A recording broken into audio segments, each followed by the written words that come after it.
Hello, everyone, and welcome to the episode 4 of Time Capsule here on the Games Done Quick Hotfix, the show where we travel back in time to explore games that were popular or influential at the time of their release. Since today is March 10th, aka Mario Day, what better game to show off than 2010's Super Mario Galaxy 2? And I have Super Viper T302 waiting in the wings, ready to speedrun that for you. But before we get into the run, I just want to remind everyone that Summer Games Done Quick game and volunteer submissions are open from now until March 14th. So if you would like to submit a game or lend a hand in one of our volunteer positions during the event, please go to gamesdonequick.com for more information. Now then, I think we are ready to get to the run. Super Viper, All are right. you there? Hi. I am ready for late countdown. Okay, when you're ready, count me down. All right, let's go in 3, 2, 1, go. Okay, Right. so if you saw SGDQ 2019, you probably remember my run of this. I just want to say right off the get-go, this run I'm doing with my home setup, so hopefully it'll be significantly better, at least in terms of the final time, than the run I did at SGDQ, including the fact that I now have a working sensor. Or at least a sensor bar that actually likes to cooperate.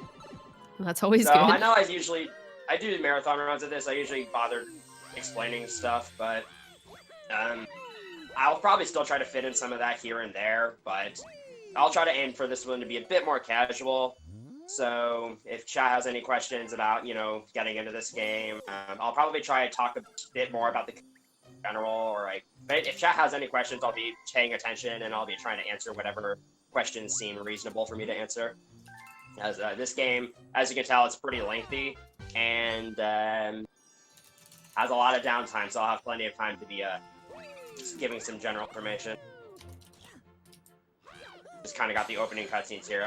I will say I think this game is better in terms of its opening than Galaxy is, especially because if you're for Galaxy 1, starting the game off as Mario especially really bad, but in this game, a bit more manageable. Just got a lot of aim mashing. Thank you, Danny, for the good luck. Shouts to Danny. He's a third place Galaxy 1 any percent runner. And he hasn't streamed the game a whole lot recently, but definitely check him out. He's a cool dude. I'm probably going to be shouting out a lot of gamers. For example, I'm going to go ahead and shout out Nemi43, who is the current world record holder for this game. He actually very recently, like a couple months ago, I want to say it was December of 2019, got the first sub 3 hour run in this game with a 2:58.39. He essentially killed any percent for this game because that run is insane. Just for the record, my PB, I am second place. I have a 3:01.51. Both of our runs are deathless. My sum of best as of right now is only 26 seconds ahead of them. So I have a 2:58.13 best. So that just goes to show. Nemi goes for a lot of really ridiculous strats in runs. He's basically, if you're familiar with this analogy, he's basically the Nindide of this game. And he just kind of goes for all these insane movement optimization, insane strats that hardly anybody goes for. So just way ahead of it, and really long for someone.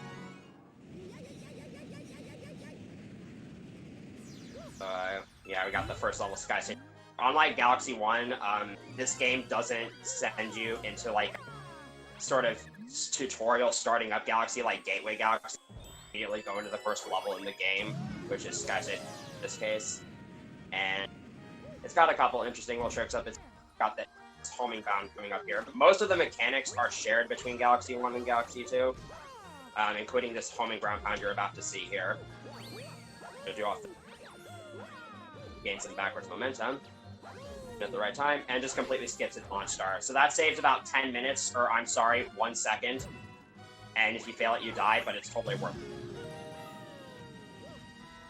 Alright, so coming up here is the first comet medal in the run. I'm going to be collecting a lot of these because these are going to be what spawn comets later in the game, and I'll get more into the differences in comet spawning between Galaxy 1 and 2.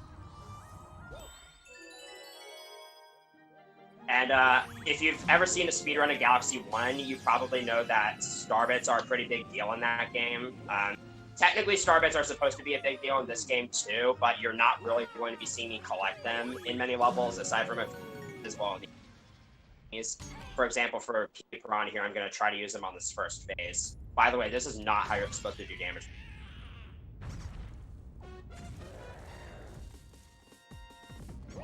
I have to be a little bit careful there. So if you shoot Starbits at Pee-wee Piranha right before it transitions to the cuts, then what can happen is Pee-wee just sort of gets stuck in this, like, invulnerable state, and it will never transition to the cutscene. And you can't exit level or do anything, and you can't die, so the game is essentially soft-locked, and you have to restart them.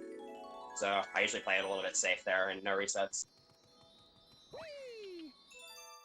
And that's star 1 out of 71. So the way Galaxy 2 any percent works, it's a lot like SM64, for those who don't know. It's, you need to collect 70 stars in order to unlock Bowser's Galaxy Generator, which is the final level, and then you need to collect the Grand Star there in order to actually play the game. And like I said, there is a lot of downtime in this game. There's going to be there's going to be a ton of time between stars. So again, if chat has any questions, Smooth, if you have any, feel free to ask. Yeah, I had a basic question, just like, how long have you been speedrunning this game, and also why Super Mario Galaxy 2? So I played Galaxy 1 casually in late 2014, and in early 2015 I saw YoshiFan28's AG for the game. Yeah, it's one of those stories. And kind of two things went through my mind when I saw it. One was, this looks like way too much fun, I've got to try it. Because at the time, I think that run was second place that he got at that event. And another thing was, like, I could kind of see myself doing what he was doing. Like, doing all those incredible tricks. And I'm like, I want to be able to do what he... I picked up this game and... we can kind of go... although I should say, for the first 2 years of my quote-unquote career with this game, I actually don't have any proof of any of that, because I only started streaming. So you don't have any, like, archives, like old runs and things like that? I did my first recorded finished any percent run was a 307.50 in it was like early August of 7. Cool. Did you grow up playing this game at all? Like, did you play this when it was new? No. Okay. No, I only got into 3D Mario speedruns when I watched Honey SM4's 147.05 run of Star SM4 in, like, I want to say it was, that's what got me into speedrunning in general, because I was playing SM4 casually. I've never been a really big fan of Mario as a series, but as speedruns. Oh, that's fair. Shout out to the Gradius series, must plug that. And actually, Super Mario Galaxy 2 is the 4th 3D platform game in the franchise, so fun facts for everyone. Was 3D Land released before or after Galaxy 2? I want to say it was after. 3D Land? Yeah. Hold on, I will consult Google for you. Although, I don't really know if anybody wants to count that game as... It says 2011. Oh yeah. In this okay, level, so I don't mean to go off on a tangent here, but I want to give a quick shout out to OddMe, because he found a way to skip the text box from that Luma on complete accident, and I don't think it's been replicated by anyone else, at least outside of TAS. I want to say it's been replicated in TAS, but basically he, like, jumped at the edge of the Luma's radius, and the Luma just skipped the cutscene and went to activating the launch star. And we have no idea why it happened. I'll get to shout him out again at the end of it.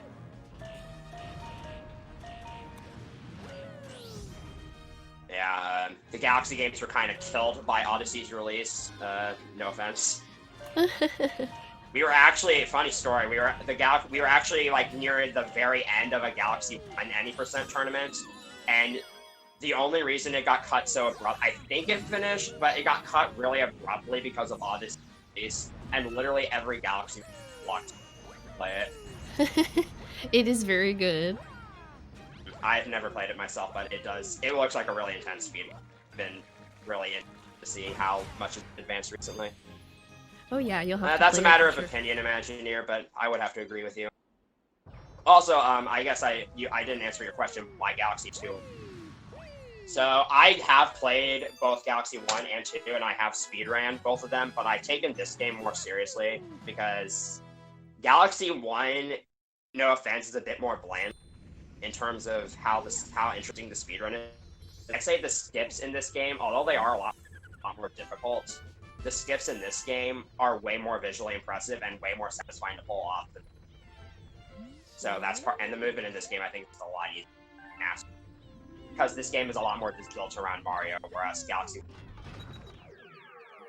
So at least, so that's what just makes this game overall more approachable. Yeah, although I will admit, if you're looking to get into Galaxy speedrunning, you probably want to start with Galaxy 1 because it's way more approachable than this game. This game is very demanding. Like, a lot of the tricks make. For example, you're about to see the first infinite flutter, because if you've never heard of game or rock. So yeah, Yoshi can flutter in this game, and I'll tell about that in a little bit. We've got the first reset heavy run setup. A little bit of a fun tidbit, I actually messed up my setup for this at SGDQ and somehow got the skip first try, hence why I acted so surprised when I got it. Sometimes the marathon luck will surprise you. So yeah, this is infinite fluttering. I'm sure you've probably heard of it.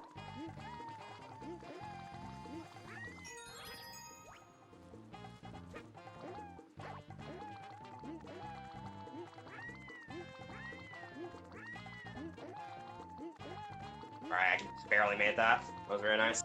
Yeah, this looks like it might be tricky to time. Yeah, there's so many little tiny things about infinite fluttering that you don't realize. So for those who don't know what infinite fluttering is, basically you press Z to crouch in midair during a flutter, and that cancels both the flutter and the cooldown timer that normally takes place, and that allows you to instantly flutter again. I'm going to do it here. The problem is when you're wanting to gain that amount of speed that I gain with infinite flutters, you want to generally be holding an angle that's sideways in the direction back. But if you're in the air for longer than 10 seconds, you actually lose pretty much all of that momentum. And you will flutter at a very, very slow crawling pace. So that's why I actually dismounted Yoshi at the end of that flutter, so I could make it to that planet's gravity field. But yeah, that skip, again, is way harder than I made it look. So the thing to kind of specify on why I was so scared, if you noticed, if you were paying close attention, I counted to 9 flutters before dismounting. I screwed up the inputs at SGDQ and accidentally did a 10th flutter, and I thought I would lose my momentum right before dismounting, but I got lucky. I still made it. Oh yeah, by the way, that fat purple idiot is Lava, but we're going to call him Purple Idiot because that's what he is. Aw, no, don't call him that. I will admit he's better than Rosalina. Yeah. Aw, so much hate for Rosalina. Rosalina's good, but Lava's just funnier and has more personality. But he's still in it, and we're gonna, and he still likes to bother us, but maybe a lovable one. Yeah, he's a lovable guy, but he's a bit annoying because he talks to you after like literally hours about stuff you already know and about. So this is an infinite flutter that people have trouble with for some reason. It is one of the bigger infinite flutter skips, so it's kind of unfortunate because you really want to implement it, but it's really just all about knowing when. It's super.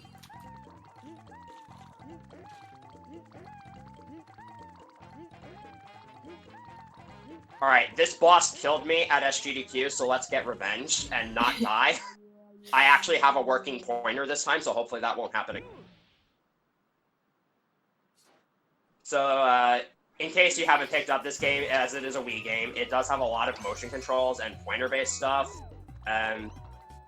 So if you don't have a good sensor bar, that can screw you over, and I got really unlucky at SGDQ because we were not able to make my sensor bar work well. So yeah. By the way, this is... I have to get like a couple of sensor bars for backup. Just doing a little bit of cycle manip here.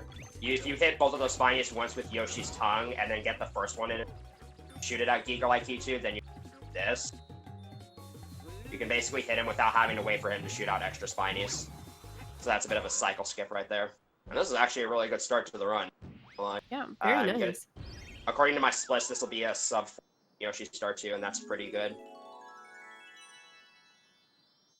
The early game is really hard to get out of in this game, but it's one of those games where once you get past the early game, it gets a little bit easier, but because of the length of this game, it's really just once the run gets past like the half-hour mark, you either finish it or you don't.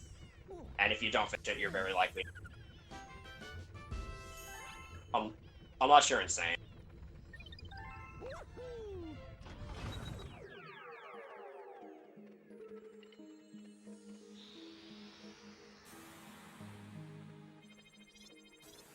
Moving on to a Spin Dig, where we have first of Mario's actual power-ups.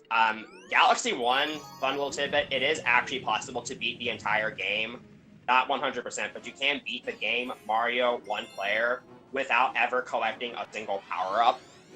This game, it's not possible. And this first star is the main reason. Because I don't think it's possible to star. You can skip it in most planets like I'm about to here, because you can jump in this game. Nintendo just kind of overlooked stuff like that, but cannot skip the spin draw on the boss. How many stars do you collect total in the speedrun? Like I said earlier, but just a refresher, you collect 70 to unlock Bowser's Galaxy Generator, okay. And then you have to collect the Grand Star in Bowser's Galaxy Generator for the game, so this is a 70-star run, okay, and there are 242 stars in the game in total. By the way, the 242-star world record is 9 hours and minutes. Oh my goodness, we definitely don't have the time for 9 hours today. Yeah. So that little clip I did there, I jumped backwards into the corner of the pillar and you just kind of it saves a few seconds of walking. Don't ask me why it works, it just does. Oh yeah, you probably noticed that the camera twitches every time I land from a launch star, and that's me in a first-person mode and exiting it to land. And that skips the landing animation that you normally get when landing from a launch star. It saves like 1 second to do it. Another thing you probably noticed is at the start of this level, I jumped out of a landing animation. That's frame. And I'll go for those at the start of a lot of them. Instead. That does actually save time. So here's the first real instance of RNG in the run, and it's really not that significant. I think the Galaxy games are relatively tame in RNG. You're very likely to run over it. And on this boss, it makes a difference of like 10 seconds at best. So I'm totally manipulating him to jump on top of me by shooting star bits at him. But yeah, if he jumps on top of you, he jumps straight to the other side of the battlefield and becomes vulnerable a lot quicker. So which can save a little bit of time, but it's basically a 50-50 shot. And we like to joke that shooting star bits like manipulate. Wow, that was. Well, luckily I have a bit of a manipulation where I just stand still, and once he goes back to on top of me, fire these guys a lot quicker. But yeah, like I said, Galaxy games are very, very tame in terms of RNG. Really most about it. And a lot, this game is a lot more about strats than Galaxy 1 is. Galaxy 1 is generally a lot more about movement. This game is a lot more about consistent. Like, it's really about this. Do you think there is much RNG in this run? So there's that boss fight. There's 1 star 2 hours into the run that's almost entirely RNG, but if you're decent at managing it, it can really only make a difference about like. Oh, okay. Or if it gets really terrible, it costs you an entire minute. Hopefully that doesn't. Yeah, hopefully. And there is 1 boss fight later in the run that there is a strat for it that does rely heavily on RNG, but I'm not going to for that. It's stupid.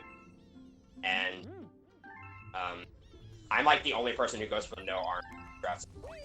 It's sad because it's so much freer, safer, and wastes barely any.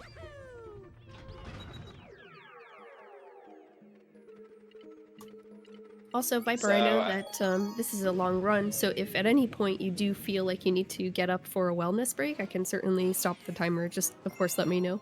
Oh, no. I don't do it. Okay, I had a feeling you weren't going to, but just wanted to kind of throw that out there. I commit myself to runs. Okay. Committed to Besides Mario that, Day. that's not technically RTA, and I wouldn't. And if this run did be, which it won't, good, then I would not be able to. Okay, yeah, that's fair enough. Oh yeah, this game is kind of has 2D sections in addition to 3D platforms. So it has stuff like. And then there's that slope-based mechanic. So you probably, if you've seen Galaxy 1 speedruns, you might know that you can climb up slopes in that game. You can't. They patched that. It's one of the only patched in the controls. But they did add that little slope boost technique where if you have a high amount of speed on a slope and jump within the means you skip having to you can get a little bit of a. So there's a strat where you can skip breaking those boxes by jumping underneath them, and I would have gone for it, but my setup requires that I don't break any boxes prior to going for it. Otherwise, because if you get squished in this game, it's a one-hit KO, regardless of how much health you have. So I just played it safe. And in case anybody's wondering, yes, you are supposed to be able to go up here, and the reason why we know that is because there's one up.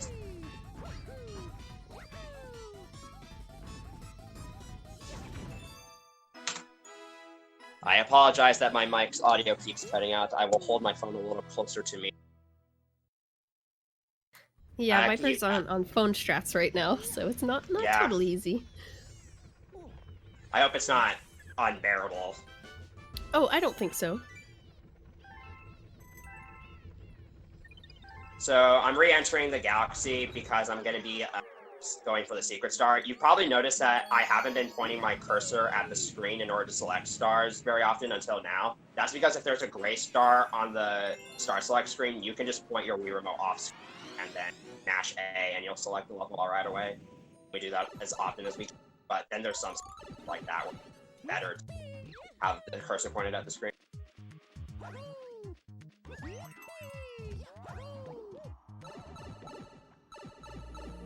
So yeah, how many people didn't know about this room? They were playing this game casually. This is where we have the debate over whether this is better or worse than the trash minigames in Game 1. Personally, I say it's worse, but in terms of speedrunning, it's about as hard, especially this one. You have to throw it at a lot of really awkward angles. I say as I do it nearly perfectly. Classic marathon luck right there. Yeah, the trash minigames in Galaxy 1 are bad. Honestly, you have like... Here's what I don't get. Why is there a time limit? Like, has anybody ever wondered that? By the way, that was a gold split for me. Oh, very nice. Thought I'd point that out. We take those. Classic gold split in a no reset. By the way, I didn't get the chance to do a practice run. The last run I finished of this was like actually it was on February 20th. Oh wow, so that was quite some time ago. Yeah, but with me, probably... I don't experience rust ever, I don't feel like, so hopefully. Oh, that is a rare gift. That's excellent. I mean, generally the longest break I take is 2 to... Okay, that's fair. So yeah, say hello to the most broken power-up in the game. That's not Yoshi. It's a cloud power-up. There's like 3 different broken mechanics that revolve this power-up. So there's a cloud cancels where you crouch as soon as you make a cloud, and that cancels the animation. It allows you to move a lot quicker, which you'll see me do pretty much every time I make a cloud. You also are a lot floatier with your jumps, so if you long jump off the center of a cloud and you're floating over a pit, then you gain a lot of horizontal speed in the air for no discernible reason. And also, in both Galaxy games, there's a mechanic where if the platform underneath you is rising upwards and jump, then your jump gains a lot more height. And when you make a cloud, you sort of get the cloud sort of bounces as soon as you hit it. So with cloud canceling, you can utilize that to gain boosts. And that can be really jumps. So yeah, in this star, I'm just collecting 100 points to beat the Hungry. Galaxy 1, there's Starbits Lumas within the levels. There's still Starbit Lumas in this game to unlock galaxies, but within the galaxies themselves, there's coin Lumas. Funnily enough, this is the first coin Luma in the game, but it requires them points. I think the second biggest number is 7, but we don't do that, and that starts slow.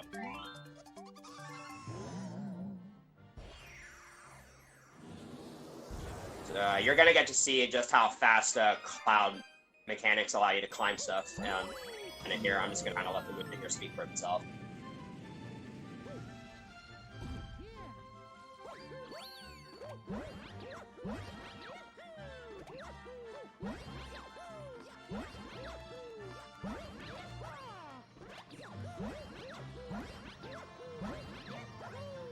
Backed it up really nicely, though. You really have to know how to adapt it like that. But thankfully, this game doesn't often present that. It's either you get it or you die. And most backup.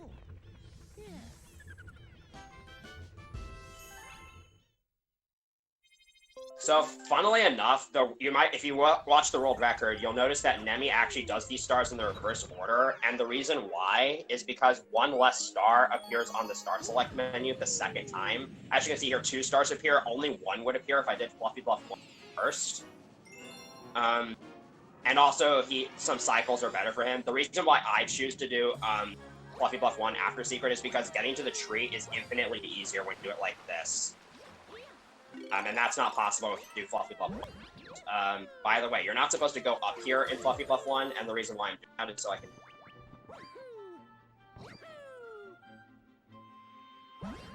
see the rest of the level. So that's the cloud, that's like the cloud momentum mechanic I was kind of alluding to earlier, and here's some cloud. I make a cloud wall on the ground, and the upwards bounce allows me to convert that. They talk to Captain Toad there. It's seriously embarrassing. And keep this guy in mind, because he'll be important later. Yeah, the route in this game is mostly fixed. There's just a couple little bits of room for preference.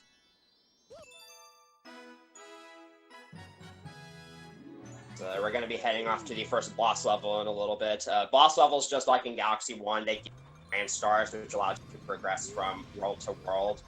And this game, obviously, as you can tell, has the standard world map system, unlike the Comet Observatory, which makes routing this game and going from galaxy to galaxy a little bit easier, because you don't have to worry about observation and whatnot.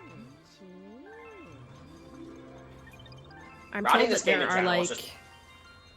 I'm told that there are like 49 galaxies, is that correct? Yes, there are 49 galaxies, and the reason why I can remember that is because there are 49. There's 1 comet medal per galaxy, and you have 49. Nice. Although, for some reason, there's a weird glitch where if you enter a galaxy, because comet medals, the coins stay behind after you collect them and you return to the level. So if you go to a galaxy with all 49 comet medals and then collect the comet medal in that galaxy again, it says 50. But it returns to 49 after you leave the level, and I have no idea why that. It's really just Super Mario Galaxy 2 things. That's just.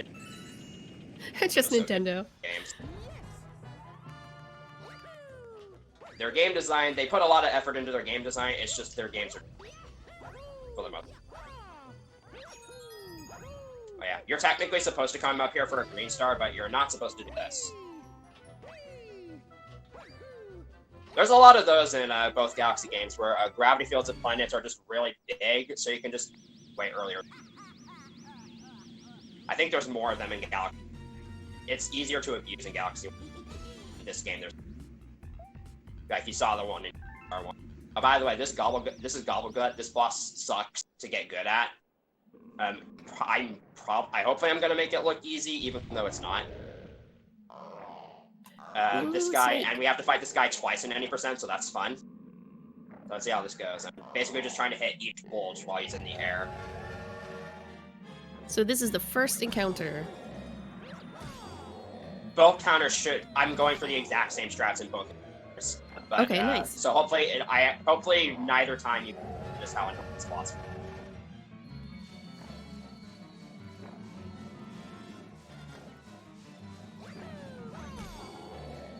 Easy boss. That was a perfect Gobblegut, just for the record. So that's the optimal strategy there. That's really, really tough to learn and get down. it takes a really long. I wouldn't say hours though. I actually do. That's one of the boss fights where I actually have a tutorial for it. If anybody's looking to get into this game, I do have a playlist of tutorials on my YouTube channel, so just hit me up on like Discord or something. Now, is there a Discord specifically for Super Mario Galaxy 2, or is it like multiple Mario games? There's a Discord server we have for both Galaxy games because they're similar enough to the point where it's okay to combine them. Okay. And if you want to get into learning one of the Galaxy games, that's definitely. And there's a lot of really helpful people in there. There is a full tutorial document for Galaxy 1, and we're working on structure. So hopefully we'll have some pretty good resources up here. This game does, running both any percent and 242 star, I'll get into some of those later. They do require pre-made save files, but we do have those on your document as well and sources, so if you have an SD card handy. I have to disagree with you, Pepsi Man. 2 is, like, I think my personal opinion is that 1 is better than 2 in terms of creativity and originality. 2 for me is just better overall in everything else. Like, I think the speedrun's better. I actually think Galaxy 2 has a better OST than Galaxy 1, and I don't know. I just kind of. Speaking of epic music, you probably know Puzzle music. Dezu. Sir. There is like kind of a fun fact about the music itself. It was performed by 60 orchestra musicians and 10 big band musicians, which is 70 performers in total, which is 20 more than it was for Super Mario Galaxy. Doubt that. Fun facts. Shout out to that one time. A real life friend of mine actually tried learning this song on violin 4 years ago, and she learned like something and just stopped. I have seen this song actually. I've seen a video of someone actually. It's on a violin. It's.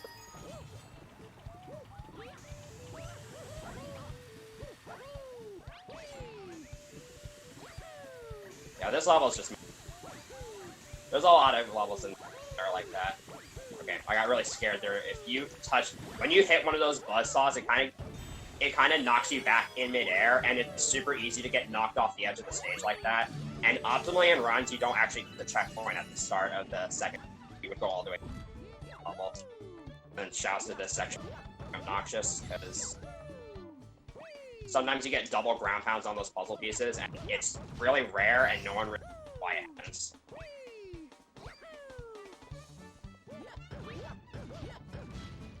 Oh yeah, here's a guy from Galaxy 1. This game does have a lot of homages to Galaxy 1, including a few boss fights that are rehashed. This is one of them. There's an entire boss fight that's also recreated in this Galaxy. The Bugaboom fight from Honey High 3 this Galaxy, but it's the Hungry Galaxy, and that is pretty slow to unlock and do, so you're not going to do that. And also, yes, Mario does like to feel the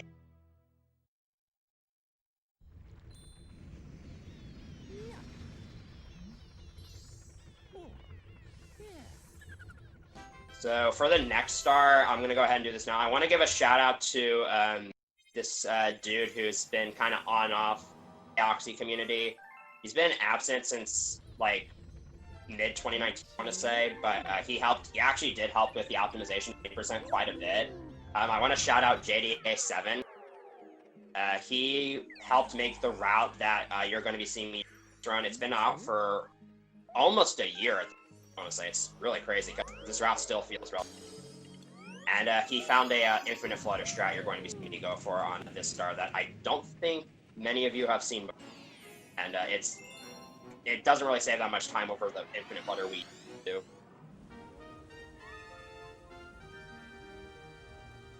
You're going to be seeing me collect star bits in this level because it's not possible to spit out star bits while you're on Yoshi. Normally, pressing B allows you to spit out star bits, but pressing B while you're on Yoshi makes him stick his tongue out. So I'm just collecting star bits to add to my. Yeah, this is the dash pepper, and you go speed, you go zoom. you can run in this state, Nintendo logic. Just don't argue with it. And if you bonk while traveling up one of these walls, you fall all the way down. So that's fun. That maneuver is really tight. And you go up the left side there because that dash pepper's there. And it enables you to keep the effect running for as long as possible. So coming up is the infinite flutter strat I was talking about. I'm going to jump off of a platform as it's lowering with dash pepper momentum. And then by holding specific angles in the air, I'm able to maintain that momentum while fluttering forward, and then make my way all the way over here. And that saves like a couple for what we need to do. So that's the strat JDA found. It's really fucking finicky to figure out, but once you get it down, it's super easy. Also, zoom! Shout out to 360 Prism. So something I haven't mentioned yet is when you dismount off of Yoshi, you maintain all the momentum you had going into the flutter. So that's basically what happened there. You basically just dismount off of Yoshi with dash pepper momentum while also traveling up a really steep slope.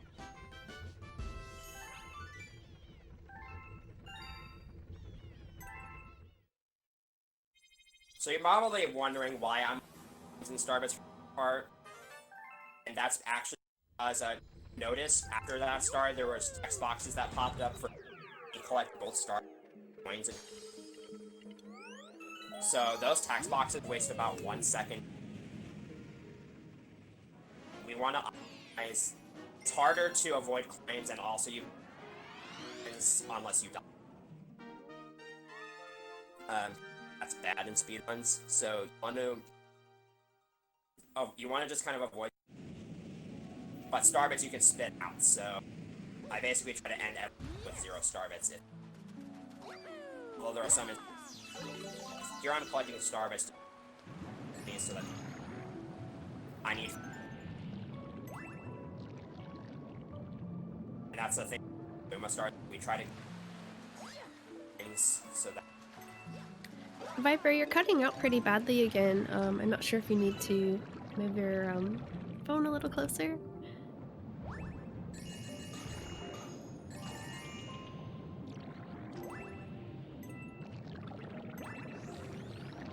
It's hard when you're actually.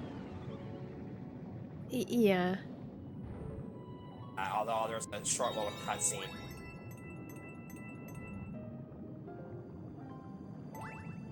Oh yeah, I should this. In Galaxy, you can spam swim underwater. In this game, can't because there's a cooldown. But so it's better to just swim. Get closer, hopefully that helps.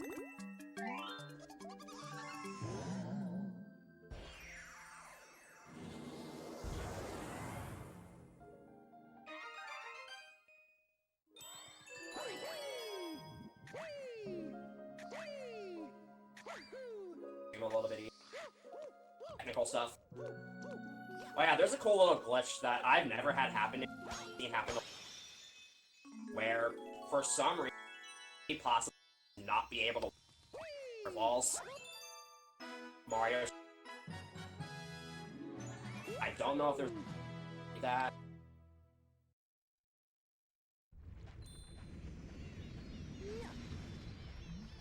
Oh yeah, and then there's I want to talk a thing with this little Starship event. Toad is walking. There is a way to make cuts in the last shorter, but the way this route works, really, unfortunately.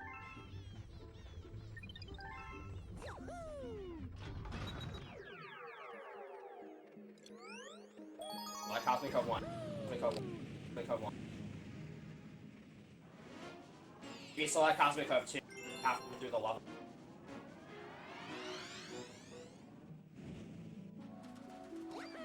Okay, here's what I was talking about. And that'll.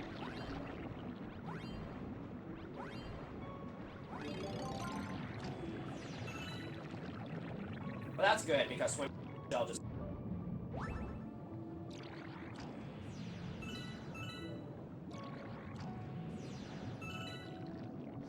Although I...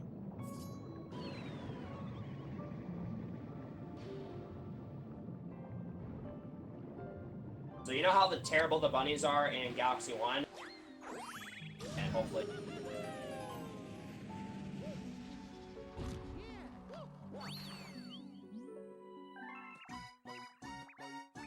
So what you're supposed to head over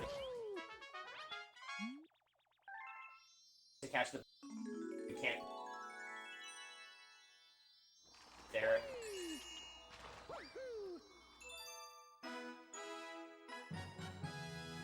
Wrong warps in.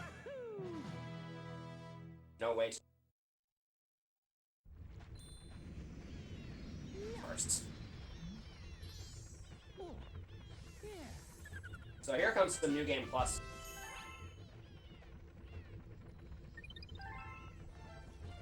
So these are star bits. You can deposit star bits to it, a file. When you start a file, Toad, and so pretty much.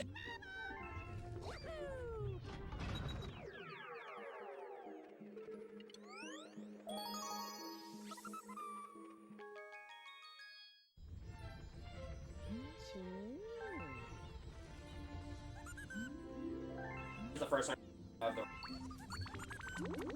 So I'm going to require going a little bit out of unlock, but they often provide really fast stars. I'm actually going to try something. I am going to try connecting to Wi-Fi instead of using mobile data. That might help. Oh, that might be a good idea. Yeah. It was probably... Yeah, it was probably the mobile data.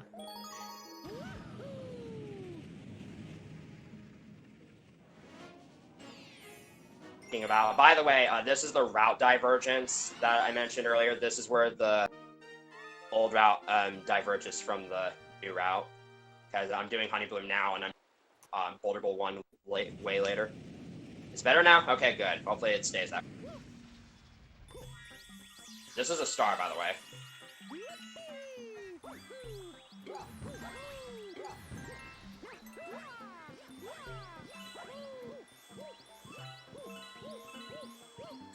Fastest non-green star in the game.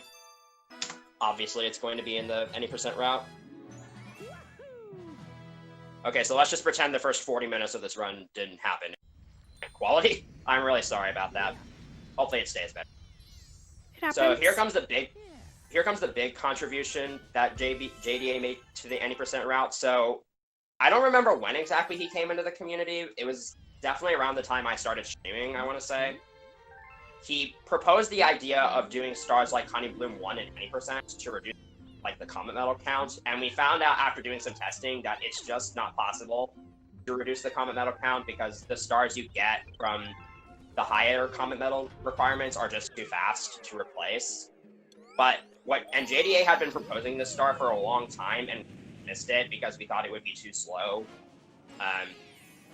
and that it was also way boring, but you're about to find out that this star is actually pretty technical and is, if done well, it can be fast enough to save with time. And I'll kind of go into more detail as to why that is a little harder. Because I am going to be playing this first section without the Bee Mushroom, and that requires some...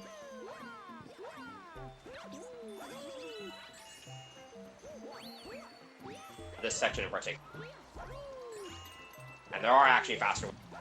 This is safe. You only have a few frames to make that jump without the beam power-up, and if you kind of fall all the way down a ton of time. Unfortunately, though, I do need Bee Mario to get through some sections of the level, but I'll be able to do it for a little bit here in a few seconds. And he's just as slow as he is in Galaxy 1. Oh, Bee Mario. So the reason... doesn't matter. So... The thing with this route is, so this star in game time is about 15 seconds slower than the star. But the thing is, when you do Supermassive 1, you get both a world map unlock cutscene and a comet spawn cutscene, which are about 5 seconds. And you get neither of those from Honey 1.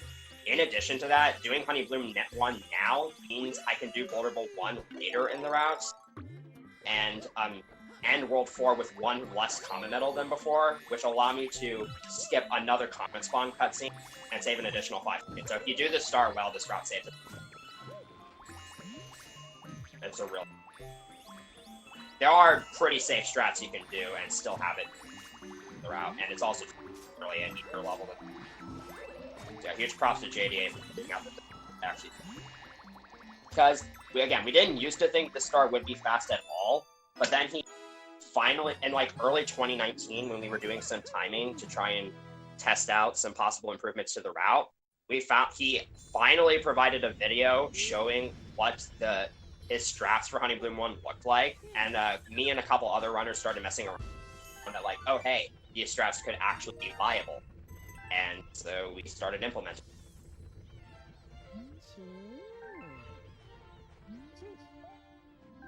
So now we're heading off to the first Bowser level of the run. So Bowser levels in this game are fairly skip heavy and usually involve a lot of lava boosting, as you're about to see.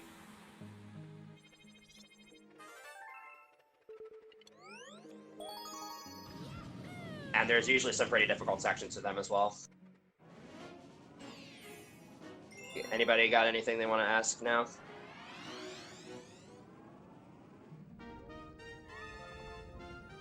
What I really like about this star is how there's not really any huge skips, but there's a lot of tiny skips that sort of add up in time. Like, you just skip a magic creeper here by just jumping into the gravity field.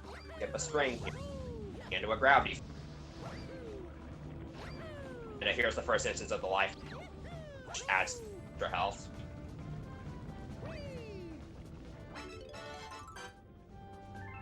So it's very important now that I don't go below 4 health, otherwise I'll actually lose that extra health and I won't be able to do a skip. And I could potentially here. There's a weird instance I don't know if it happens in Galaxy 1, but it can happen a few times in this game, where sometimes you can wall jump at a wall, but instead of actually getting a wall jump, you get a frame perfect jump. And if it happens there, then you're forced to take 1 additional damage. Epic strat. What I did there might look confusing. Basically, if you do a double jump into the lava, and then you can store a triple jump,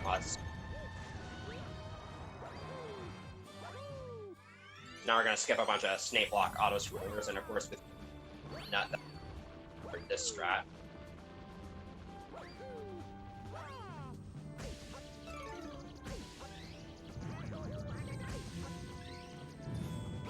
Really sketchy, but I still made it. So what kind of happened there is, when you land in the lava and then land on the ground, Mario does this short little bounce, and then after he lands from the short little bounce, you can regain control of him. So what you can do is you can have the bounce land on the first statue, which is what I did, and land in the lava again, but then when the game remembers that the bounce on land already happened. So when I land on the ground the second time, I can immediately... And if you space it out properly, you can just long jump across the statues. I was a little unsure about my spacing, but it's a pretty easy backup. Dying there is a little rough, though. There is a backup strat, you 3 health, that's a bit slower, but it is a little bit difficult. So Bowser fights in this game, unfortunately. Bowser fights in Galaxy 1 are actually fairly technical. They are not so much in this game. Because in Galaxy 1, there's a bunch of, like, canceling Bowser's attacks. Some of the fights can get really technical, like the Bowser 2 fight. But in this game, basically all you do is let Bowser yell, which summons ears for... And then you have him punch, and you just ground pound him. This fight is pretty simplistic, but it will get complex. I say complex in terms. So something that a lot of runners don't actually really know is that I'm actually going to want to pay attention to where this fire attack ends, because that's where he's actually going to start aiming his next. One way you can optimize these fights is by having Bowser punch as possible. Here. And then you can also want to ground pound the meteor that's closest to him. And not only that, the angle you ground pound it at does kind of matter, because you want it to travel as, like, the shortest possible distance Bowser's flying. Also, his shell can deflect the meteors, and its hitbox gets bigger with light. That's fine. It's very unlikely it will happen.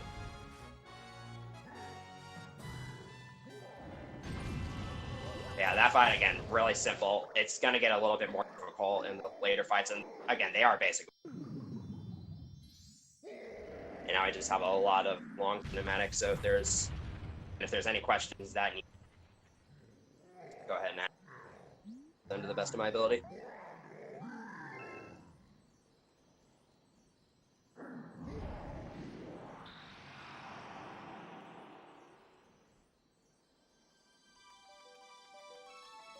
Okay, I guess to cut out the awkward silence, fun fact, you can jump off of the level here and not die.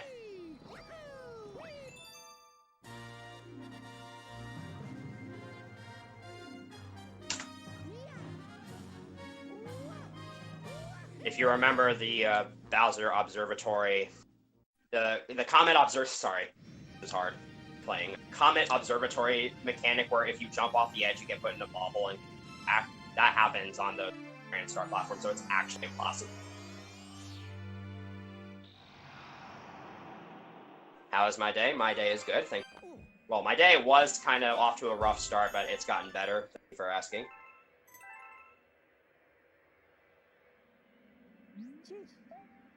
That is a good question. Can runs be done on emulator? I think they can be done on emulator to an extent. I'm not entirely sure what the ruling is on that. I know generally you can use Wii U VC.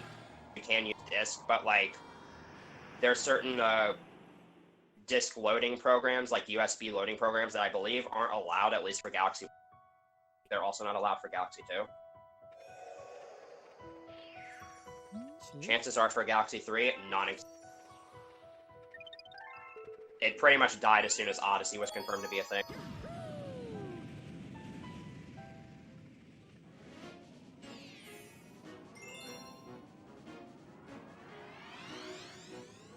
So yeah, World 3, if you remember seeing runs of this game up until like early 2019, this world, the stars are going to be done in a little bit of a different order.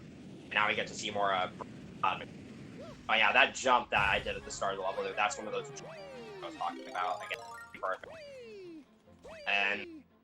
And those same mechanics also apply in Galaxy 1, except in Galaxy 1, it's actually impossible to get a frame-perfect jump. I think in this category, I think in this run, pretty much every level, there are some levels where you can just move right away. When you immediately land in the level. Sky Station 2, for instance, might the fact that I just moved right away. And then there's some levels where you can get a jump cancel, but the move afterwards would be really awkward and it would also throw off your cycles, so I don't go for it. And others where it just save time.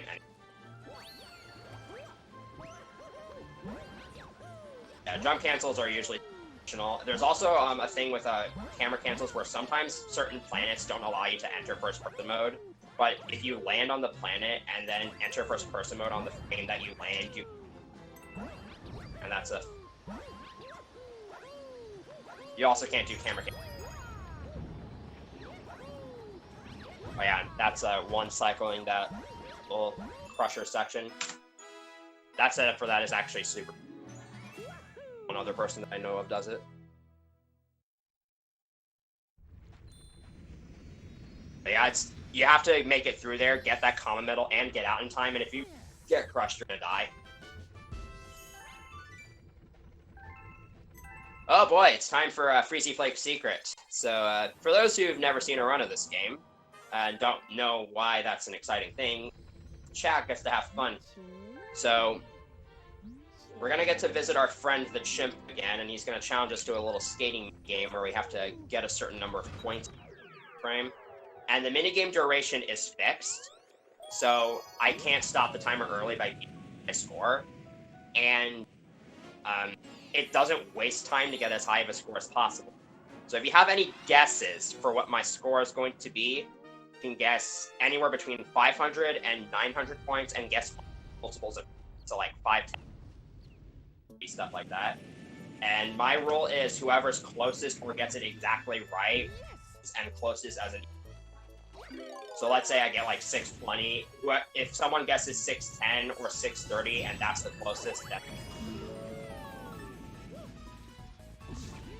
the secret's in this little pipe that's here. So Smooth, you got any guesses? Ooh, I don't know. Maybe like 5. You said I don't know, maybe like 5, 10? Is that a good guess or no? Sure. Whoever's guessing with 5s, that's not right. The 1's digit has to be 0. Also, you can escape backwards if you tap Z. It doesn't affect your inputs at all. It's pretty fun to do. Shouts to the Sludgy Gamer and this for telling me you could do that during my. Thank you. I also would like to say shoutouts to our wonderful subscribers for making this hotfix content possible. Thank you so much.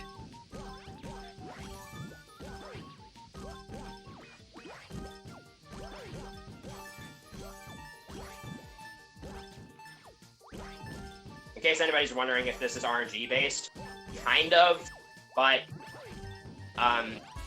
basically the RNG comes from the way they can be rotated. I believe there are 3 possible rotations, but the patterns themselves are the same.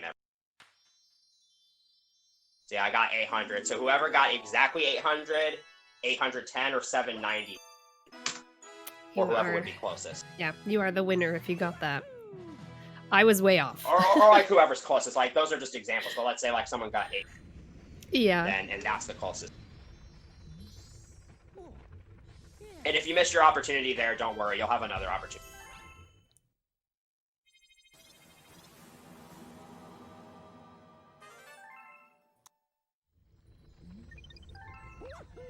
Heading back in here to do like 1, which has one of the tightest cycles, I guess, in the run. I don't know if I would really consider this a cycle.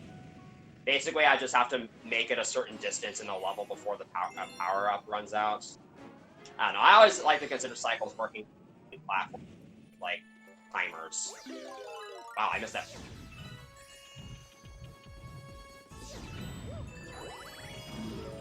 Sometimes you just shoot a fireball randomly when you land on that planet, and sometimes it goes in. That's it. I always like to say the ball. It's really funny to say whenever I don't get the Starbit strat and Cosmic for it, and the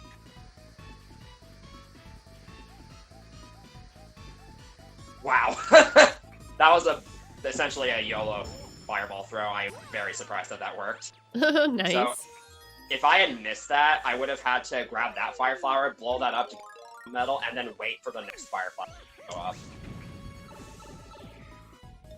Because you can't do all that and then make it here in time to blow up this 1,000.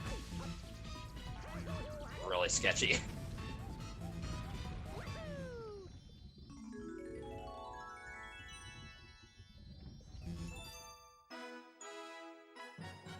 So earlier I brought up that this run is going to be done entirely as Mario.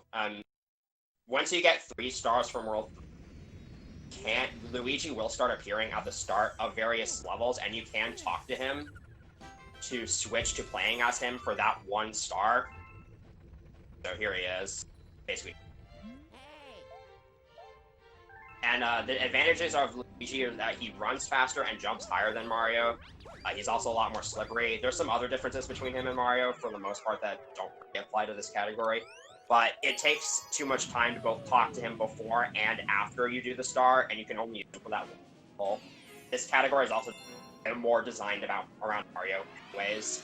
So this entire run, Mario, you can switch between Mario and the really game, but can't. So on Honey Halls 1, I actually want to give a shout out to a YoshiFan28, veteran of the Galaxy. He's done a lot of research and development in both Galaxy 1 and 2. He did a lot of research in path cycles on this level. So he found out that these first 2 sets of moving platforms are cycle-based, and you can manipulate them by turning the camera a few times at the start. If moving objects and platforms are not on camera, they just don't move. and so I'm able to manipulate this early cycle. That these next two platforms are trigger based, so activate them by any radius, so they're not. And then there's the common metal platform, which is the scariest part of this. I believe it only moves until you start, and after that it doesn't. Yeah, that section can be scary, especially because I had to skip the checkpoint, so I would have been dead if I had screwed up. Oh yeah, and I'm not going to.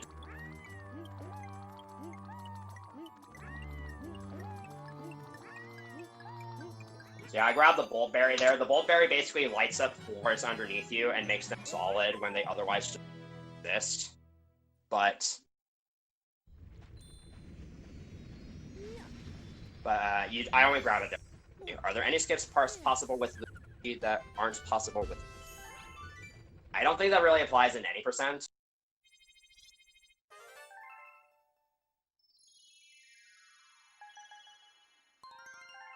Also, because I just got 4 stars from World 3, comments are going to start appearing, and I'll get more in.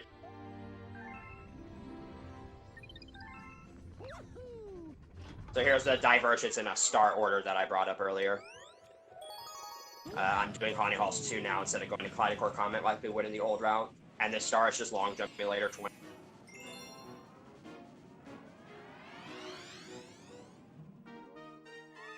A couple of things about long jumps in the Galaxy games, because it's not immediately... Because you might think that long jumping is really all you do in the Galaxy games. First of all, it's not. And second of all, it's a bit more complex than that. So whenever you're long jumping from a run, you actually want to press Z and A at roughly the same time, because that causes Mario to not enter the crouch animation or he long jump. And that allows you to maintain running speed if you do long jump. Also, there's a small frame window where you can the top or change. Like, that was a... And it usually doesn't matter too much in terms of time difference, but obviously, save can add up. For sections also, like I have these... a history. Sorry, go ahead. I have a history of dying on this star, so not do that. Really. I mostly just wondered, like, how still do you have to, like, keep the Wii controller, like, while you're doing the jumps like this, where you're pressing the buttons at the same time? It's honestly not that difficult to keep it steady. Okay, yeah, because I mean, I imagine some levels are, you know, you're waving the thing around like, like wild, but it seemed like you don't like need to do that still... much in this game, because you don't need to wave your spinner around for star bits. You have to do okay. that a lot more in Galaxy. Okay, nice. But thankfully in this game, not a necessity, because we have bank tip. Really, the one thing... I've had one person comment on how I sometimes leave my cursor on the screen whenever I'm doing it, and that's just kind of... Oh yeah, this Hungry Luma's weird, because for some reason the last star bit always shoots out. And that makes setting up his back the button.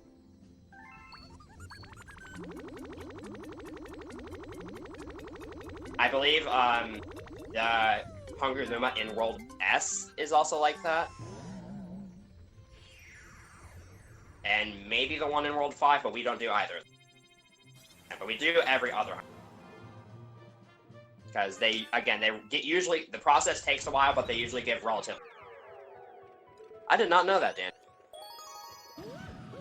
I thought that, like, normally when you long jump off the very edge of, like, a moving platform, you get less momentum than if you long jump a little bit away from it. I mean, there's a strat near the end of the run where that does actually matter. Do you always get the same checkpoints? So, the thing with checkpoints in this game is that you do actually have to touch physical checkpoint flags in order for them to register. So sometimes deaths can send you a really far way back, because you're skipping over a lot of the checkpoint sequence. Yeah, beat block 1, all about cycles. The blocks switch every 8 minutes of the song. And if you have good... It's bad. It's like that was like a beat block one. Fun fact: you can do the Macarena to the star, and I really wanted my couch. Can you actually? That's so funny. We found that out like a couple months or so before my run that like you could actually easily do the Macarena to that star, and I was so wanting like the Sludgy Gamer to just do it. Maybe next time. Unfortunately, we decided. Maybe. Now, Viper, do you plan on submitting this game for SGDQ this year? Nah. I already gave it a shot last year, and I want to give. There's a couple of guys in the community who are wanting to submit a Galaxy. Danny Chad is actually one of them, so shouts to him. And I really want that game to have a chance. And I don't. Nice. Since Galaxy 2 was in last SGDQ, I don't think it would get in again, but you never know. I mean, you never know. There's also a couple other games to submit as well to see what they. Not trying to influence the submission process. Pick whatever you. Yeah, and don't forget, everyone. Game submissions and volunteer submissions for SGDQ are open until the 14th, so you have a couple of days to get it all done. If you want. Yeah, I'm skipping Yoshi on this first planet, by the way, and that long jump part of it. Oh, this is an interesting question. How common is it for the need to change batteries, like in the remote? Typically, batteries actually last. If you have good batteries, they can last you a generally long time. Like I've seen instances where like you get the beep warnings, which I hate, so I always make sure I replace batteries before this. Yeah. You can get those, and your Wii remote will still go on for like another 3 hours. Oh, that's pretty good. There was one time I did a marathon run where I had those beep beeps occur like an hour and a half in, but I was using batteries. So, during the final Bowser fight, I actually ran out of batteries, but it was at a good point, so I was able to switch them out without costing. And it only cost me like 30 seconds or so. Yeah, that's not too bad. Yeah, I'm that same way, Danny. If mine are on like 2 bars, I'm just like, nope. And in case you're wondering why I'm not infinite fluttering up this tree with Yoshi instead of using Blimp Fruit, it's way slower. Infinite fluttering up.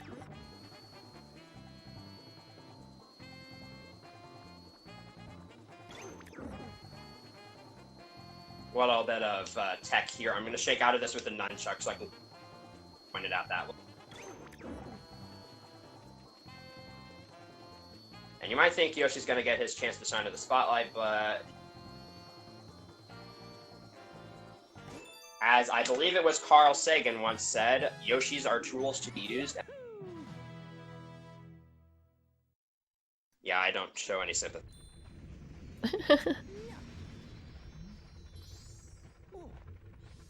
Sometimes batteries read higher than they actually are. That makes sense. Because, like, yeah, I've had that problem too, Danny. Like, when you first turn the remote on, it says 4 bars, and then, like, 10 minutes later, it says 2. It's so weird. Just for the record, if I drop Yoshi in a pit, he doesn't actually die. He's immortal, so he will just transform back into an egg when he reaches the death barrier and then respawn somewhere else. So, I'm not killing it. Abandoning it forever. And this is the first comet star of the run. These are the stars I've been collecting comet medals for, because you actually need to collect those. Comet spawn. In order for a comet to spawn in a galaxy in this game, it's a lot easier to figure out than it is in Galaxy 1. You just need the comet medal from that galaxy and a number of total. And they spawn in order from, these comet medals required to, there's some that can spawn. And unlike Galaxy 1, when you unlock a comet in a galaxy, they stay at that galaxy instead of moving on cycles. So that makes routing this game a lot easier than routing Galaxy 1, and it also makes routing mistakes way less punishing. Because in Galaxy 2, a routing mistake, like, I have splits, so I don't really need to worry about routing mistakes, but if I were to, like, do a star in the wrong order, that's just an insignificant time loss. It sucks, but it's not the end. But if Galaxy 1, you make a routing mistake, you're dead. Do you think that the route for this game has changed very much since you started speedrunning it? It has had very minor. Like, Okay. I think there's only 2 stars in this route that are done differently than in the route. Oh wait, 3 actually. Because of Boom Moon 1. That was. Yeah, I believe the 2 supermassive stars have been routed out. 1 other star I just. I'm sure. No worries. So a little interesting factor. So that Cosmic Cone Comet I just grabbed, that unlocks every Cosmic Cone Comet in the game, and this star unlocks every Purple Coin Comet in the game, which is why I'm getting it now, because there's some Purple for.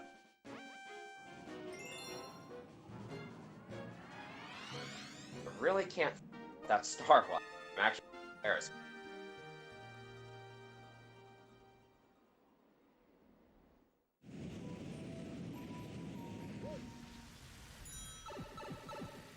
So yeah, this star is way harder than it looks.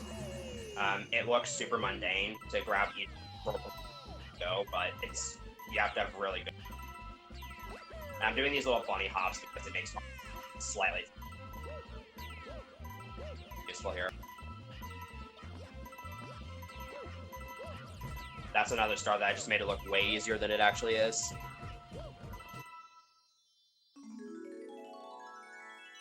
I probably didn't shoot out all my star bits in time, so sometimes you just grab a star bit at like the last possible frame, and you're not able to spit it out in time, so you have to deal with that one box. Really annoying whenever that happens, but there's nothing you can do about it. Why is my audio cutting out? Because mobile Discord sucks, apparently. But it's okay. You only have to deal with it for another 2 hours. Wait, no, an hour 50. Math is hard.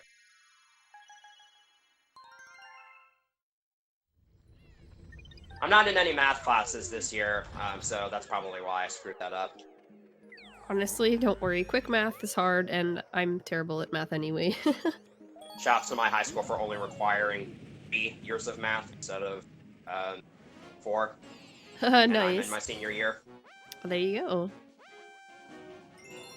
It does require, I think the only core subject that's required.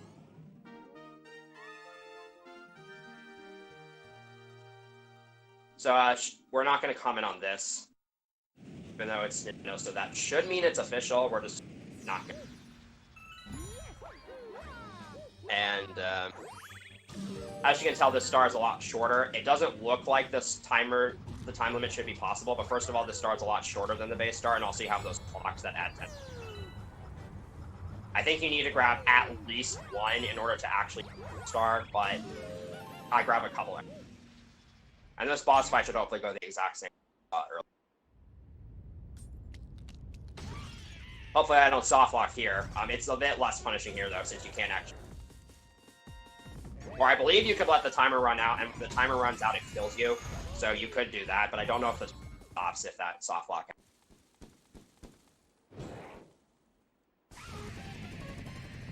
Alright, good fights. Comments in this game are done, in my opinion, they're done quite a bit better than they are in Galaxy 1, because in Galaxy 1, kind of more bland. This game, they get it creative. And also, in Galaxy 1, I know I'm just comparing Galaxy 1 and Galaxy 2 a lot, but it's really nice to bring up. In Galaxy 1, when you die in a comet, it brings up this try again, return to the observatory menu. That doesn't happen in Galaxy 2. So that's a... Don't at me. That's basically what this run is going to be. Me comparing Galaxy 1 to Galaxy 2 and bashing on my run. It's okay, though. We're going to have a good... This is a comet type that's new to Galaxy 1. I mean, Galaxy 2. So, romp comets are new to Galaxy 2. You basically just have to kill a bunch of... period, and usually there's some kind of gimmick. In this case, it's the Rainbow Star. And I have to not run into walls and not... Which is way to say than to do.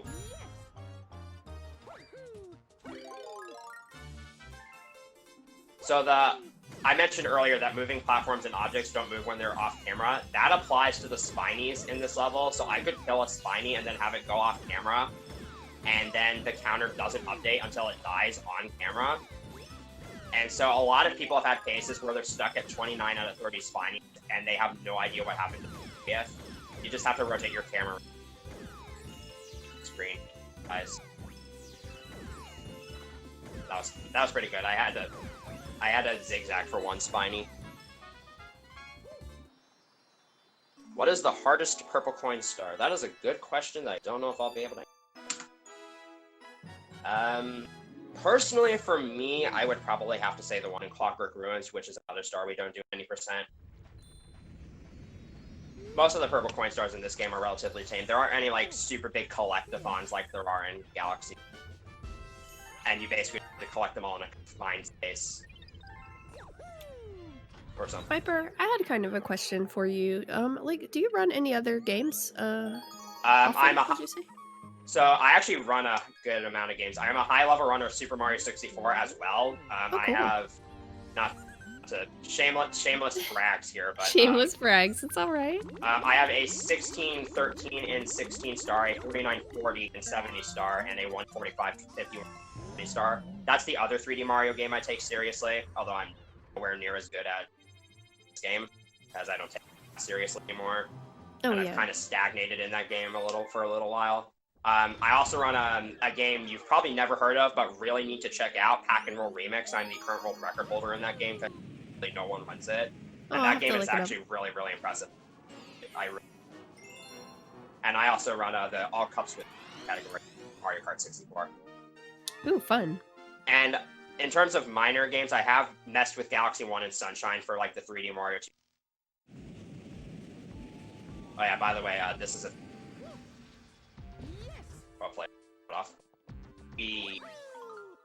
That's just using the main platform. The absolute difficult to do. Not again. That's generally an easy one, but I'm in an already set. I'm just... I know. Basically, I'm just spinning to have these platforms flip up, and then I'm long jumping off of that. Another mechanic that the Galaxy games have is you can cancel spin for a single. Here, mini. Alright, that was still not too bad. It's super easy to die on the level. So I'm really happy with how that went.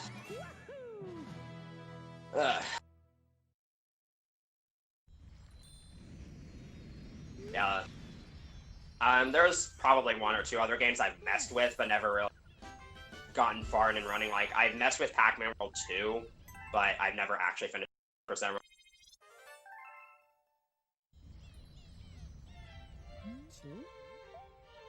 So, if you thought the infinite flutters you've seen so far in this run were crazy, this next one I'm about to do is really going to blow your mind.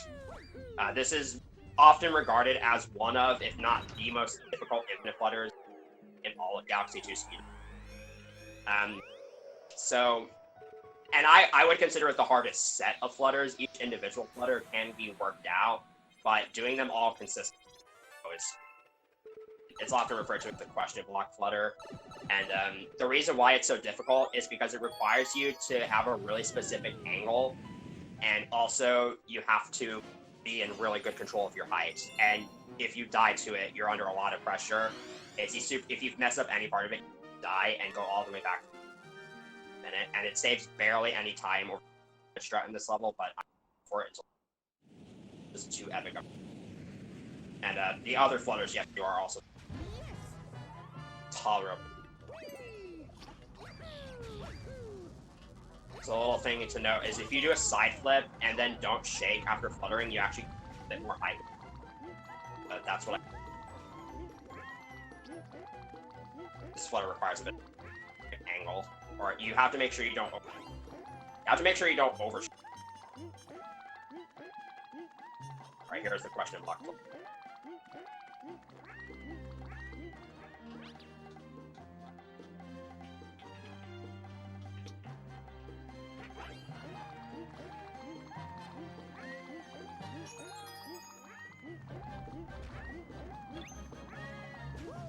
Yeah, because because that common metal and that gap are not perfectly lined up, you need your angle to be a little bit, like, slightly down right, but not too far down right.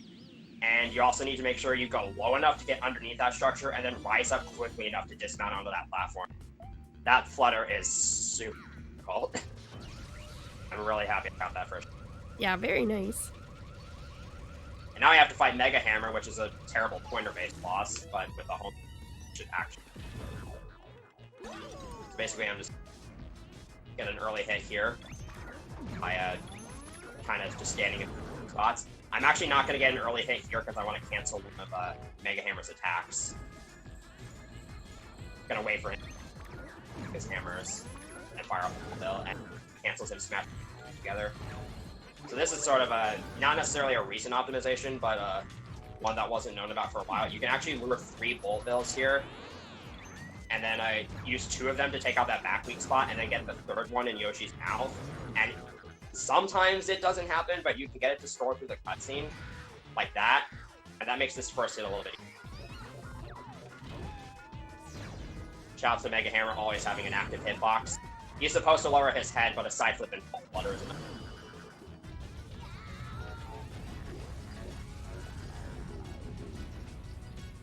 So this is the only Grand Star in the game where Yoshi can be in the Grand Star cutscene. Nope. Denied. So yeah. Even if you don't do that question block flutter strat that I did, there's a lot of other infinite flutter strats that still allow you to save a lot of time in that. That's a very long level of Capsules. Like, this in-game time will probably be in like the 2-minute, 20-second range.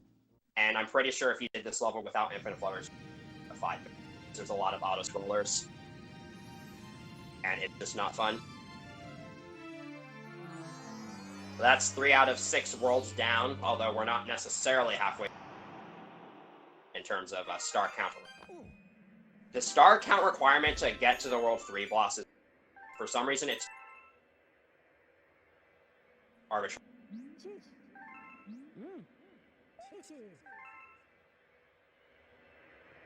So we're moving on to World 4 here, and it is, in my opinion, one of the harder worlds, because almost every single level has a technical trick in it or something, and most mistakes result in deaths that cost a lot of time. Oh, okay, so might be a little on edge for this world. Yeah, I'm actually on a really decent. This is like 15 seconds off. Say. Oh, cool. No run is safe in that. Especially at my level, no run is safe. It can die on. Do you have a favorite world? I don't really know. I do have a least favorite world, and that's World 5. Because it has an annoying level and it helps. Yeah, I think it's easier to figure out which one you dislike. Because World 6 is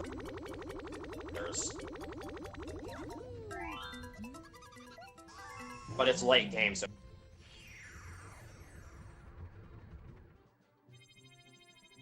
there's a lot of really cool strats.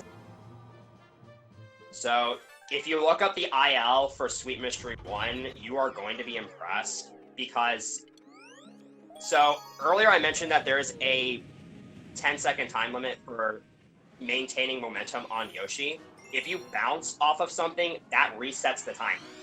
So since there's a lot of enemies and objects you can bounce off in this level, the IL record can essentially level all in one flutter. I'm obviously not going to do that because that's really difficult, but by bouncing off of various objects, reset the timer. But one other interesting thing to note is that you can actually bounce off of berries. You saw me do it for the Yoshi Star 1 flutter. If you, normally when Yoshi touches, he automatically eats it, and to avoid that.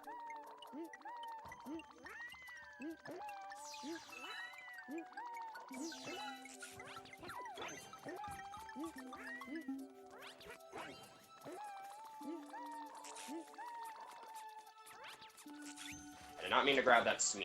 So grabbing that. This is. Got back on my rhythm. It's good. I need to monk it at. So basically, what I was trying to say there is, if Yoshi to bounce off of a fruit that Yoshi you have to stick Yoshi's tongue out by E right before you land on it, and the IL does that like. So when you do this strat, this Flutter strat, it's not really intended, I guess. Yes? Infinite flutters are definitely, Okay. but they were also discovered like a couple months after. It just looks so normal to me. Like, if you can do it, why wouldn't you? But that's interesting to know. Well, we know you're not supposed to be able to flutter for that long of a period of time because of the cooldown that normally lasts between flutters. But Okay. It's really the only reason it's allowed is because you're able to crouch in midair, and for some reason when that was programmed, it allows you to cancel the flutter and. So if Nintendo had like not made it so that canceled the cooldown, infinite fluttering would definitely, or at least it wouldn't be possible. Good to know. I love how I got that jump cancel. I like getting that jump cancel because it never matters because I have to wait. So if you've never seen a speedrun of this level before, feast your eyes on what is about to be Super Mario Galaxy.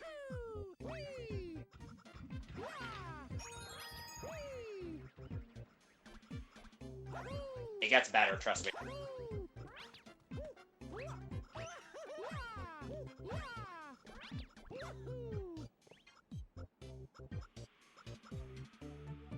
I wanted that.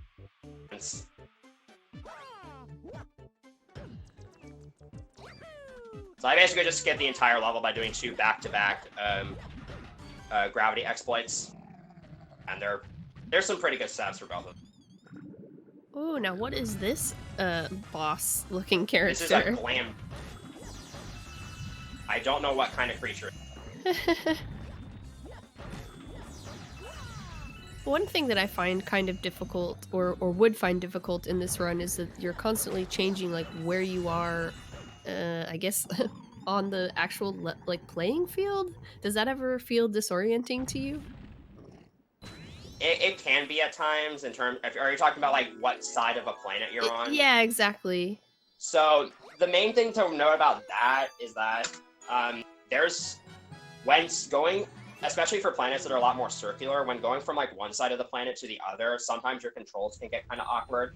And sometimes jumping or doing weird stuff can cause Mario to just run in circles, even if you're just holding one direction. And it looks pretty but it's obvious.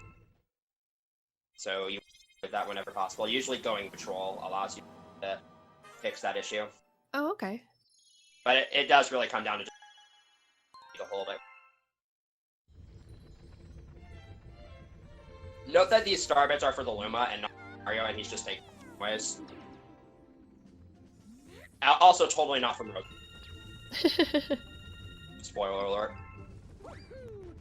So you actually need 1,800 star bits with the route I'm doing in order to get all the Hungry. My bad. You need 5,000 star bits from the Hungry Luma for the Hungry Lumas, but I only got about 40. You only get about like 4850. Aim for a little less than that from the Bank Toad. You get the additional 150 star bits. Those are tied to stars.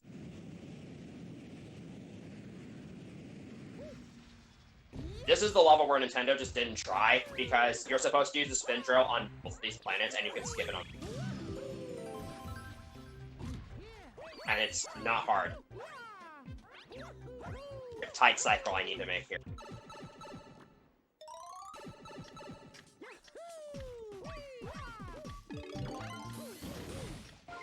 That first room is the hardest part of this entire section, by the way.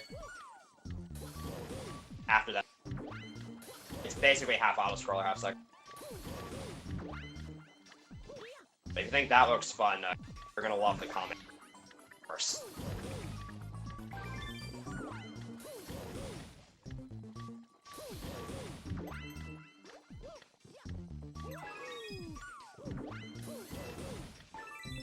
Yeah, I apologize for the mic issues. It's just mobile Discord is annoying.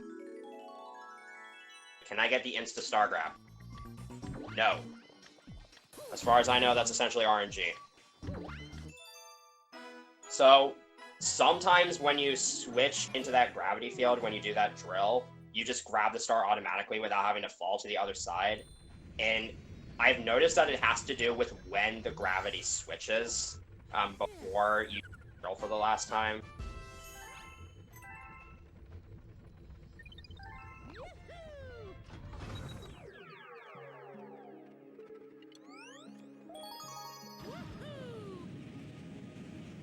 Sweet mystery comment. So another thing I haven't brought up about comets yet is you have to have it. So in order to unlock a comet in a galaxy, you have to collect all the non-secret stars in that galaxy, but then you also have to collect one star from another galaxy.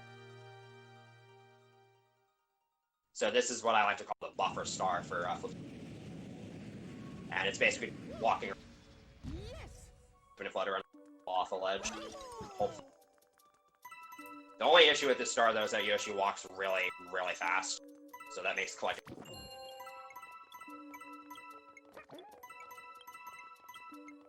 I got that one.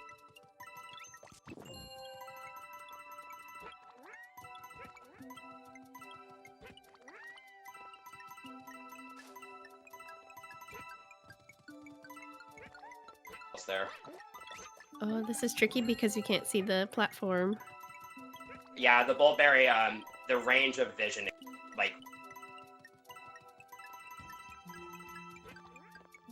And yes, Yoshi, I walk across those platforms, no big... I've never... Cross. Just kind of walk there and... That was kind of... 4 purple coins.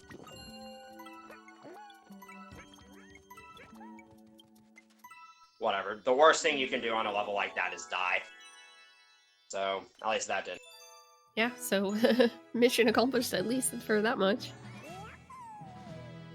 That star does take that star does take a lot of focus though. I wasn't too focused during that star because again, since Yoshi walks really fast, it wastes time to be in the air, which is why I was double tapping waters. So you want to stay on the ground as long as possible, but you also want to take the tightest turns as possible without having to stop. Keep grabbing. But you got it done. And then there's this star, which is worse. Oh no. So about 2 years ago, I want to say, How to Cantaloupe, who is another veteran top runner, maybe he'll return someday. I don't know. Quiet lately, but he found this RTA viable fast route to coins. It is very tight on controls, and this route also relies on the spin drill having a huge hitbox for coins. So for this first half, I'll try.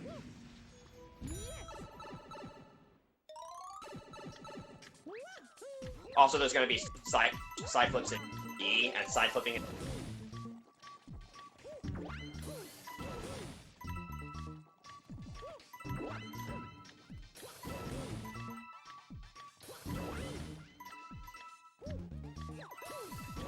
Uh-oh. So that's...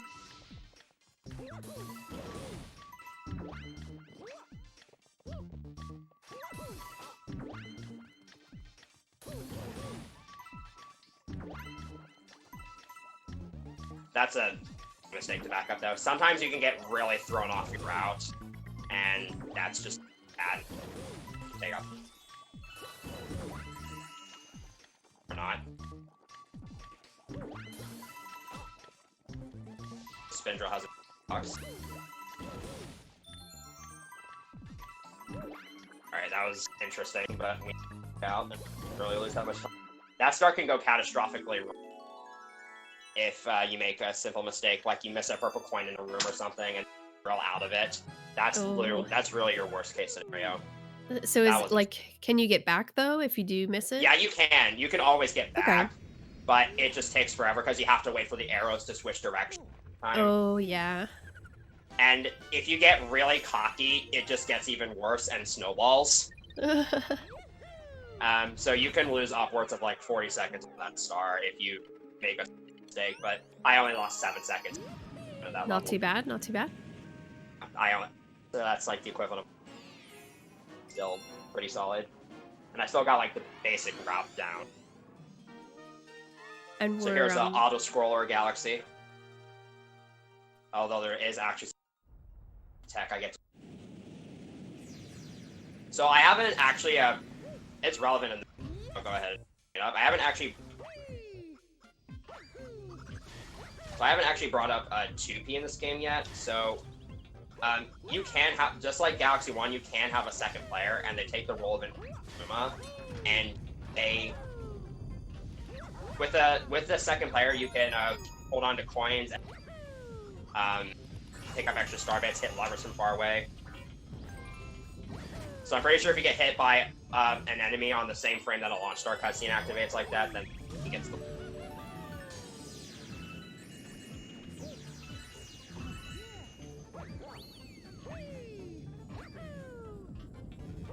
But the reason why I bring that up on this start is because the second player can actually hold the chomp in place, and that's mostly relevant on the last planet.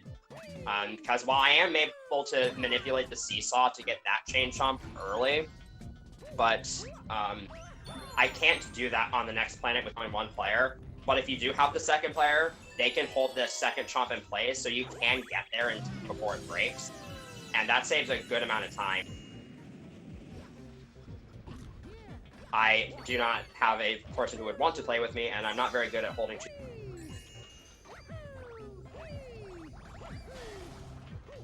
Just kind of a big auto-scroller. I can't really do anything here but wait. And although the star is long, it will access fast stars. And routing is some stars get fast stars.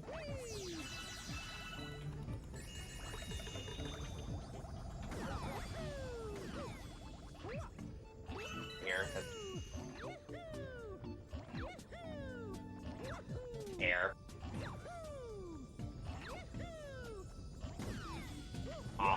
If you do a backflip right as that button goes up, you get a huge.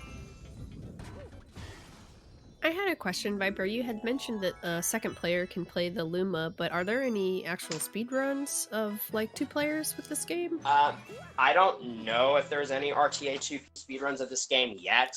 Okay. It's a lot bigger in Galaxy 1 because Galaxy 1 has the 2-player. That makes a lot of skips either exclusive or easier. Also, 60 I wasn't points. sure. So 2 players a lot more popular in Galaxy.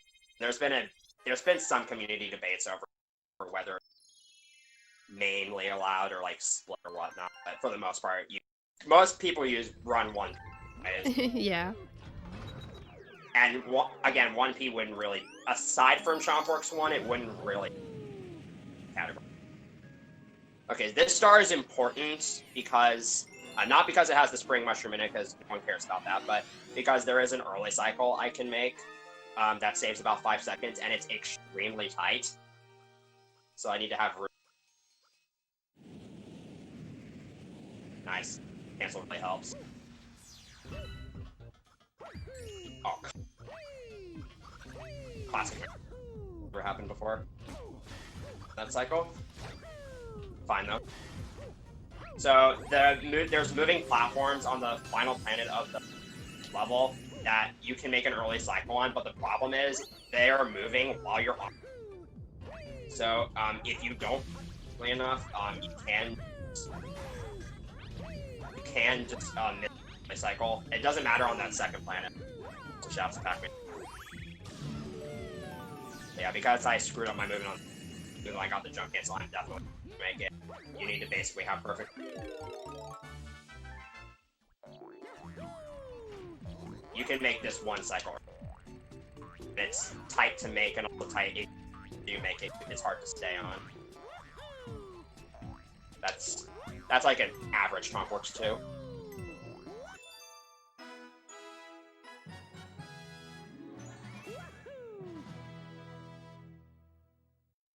So, who enjoys Super Mario Sunshine?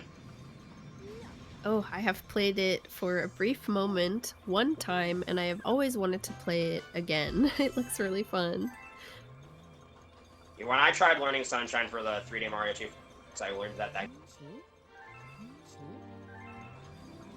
is. Sorry, say one more time? Sunshine doesn't agree with me. Ah, okay. That's a speed run. But it's good because Starshine Beach 2 is better. I mean, Starshine Beach in Galaxy 2 is better. Oh, okay, so this coming level is sort of I guess, tribute to Homage. Mario Sunshine? Yeah, Yeah. homage. Because we have Chucksters and Yoshi who doesn't actually die when he touches water in this game.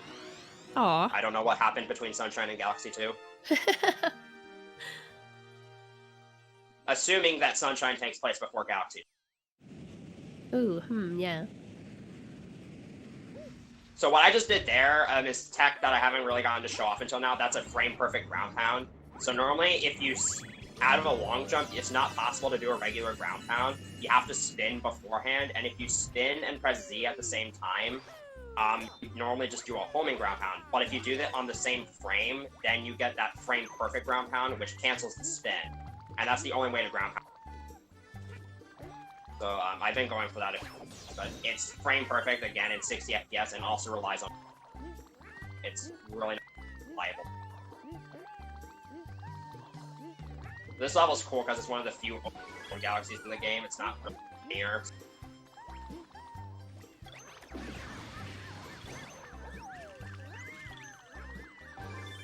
When you consider the fact we get you.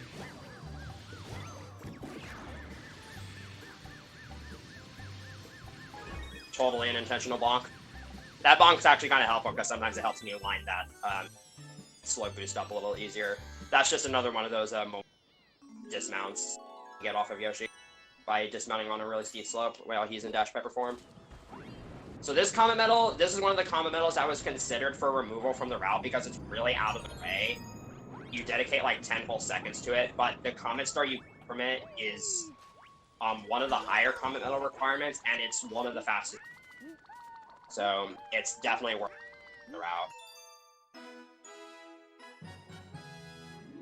And it's actually going to be one of the last stars I... Oh yeah, actually, Viper, you need to play Odyssey just for Bub Lane, the kind of sea, oceany world. It's really, really cool. Yeah, I've seen a lot of Odyssey, and it looks like a really spectacular. Definitely think you would enjoy. I'm really impressed with the. It's definitely a step up from the Galaxy games don't look too bad themselves, especially for being on an SD console. I actually learned last summer that it's not an 8, despite what I had always.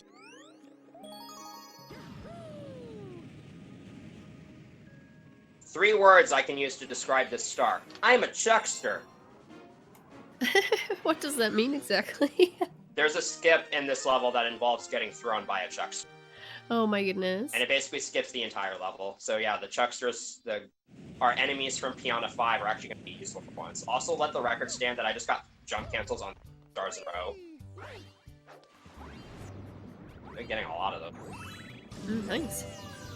So there is another strat you can actually for this star that Nemi does in the world record, but it's stupid. I don't know how he... Basically, you can do a triple jump off the lowest cloud, and then wall jump and spin onto the cloud, and then make it up on the tower without using this guy. But the problem is, if you pay attention here, the cloud disappears immediately after you land on it. You only have a few jump off of it, and so when you're running in the water, you're slowed down. And so it's really hard to time the inputs for a triple jump, especially because the spacing doesn't work out too. And it's essentially just kind of a blind. But that version of the skip is way easier.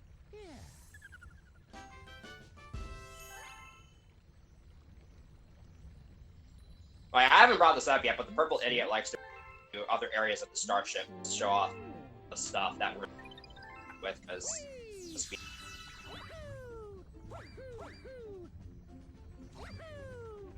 So here's the star that is literally an auto-scroller unless you screw it up somehow. This is actually pretty easy. Although this is a star, because it is an auto-scroller, if you're willing to grind it out for a little bit, you can achieve a frame-perfect tide warp of 51. I don't think it's really possible. I mean, maybe if you try hard enough. If you believe. If you break, yeah, you have to break that chomp. You have to have that chomp break on a specific frame when the starts, because then it will spawn up a bit sooner. Oh, okay. And you also have to be, like, right on top of it. But other than that, yeah.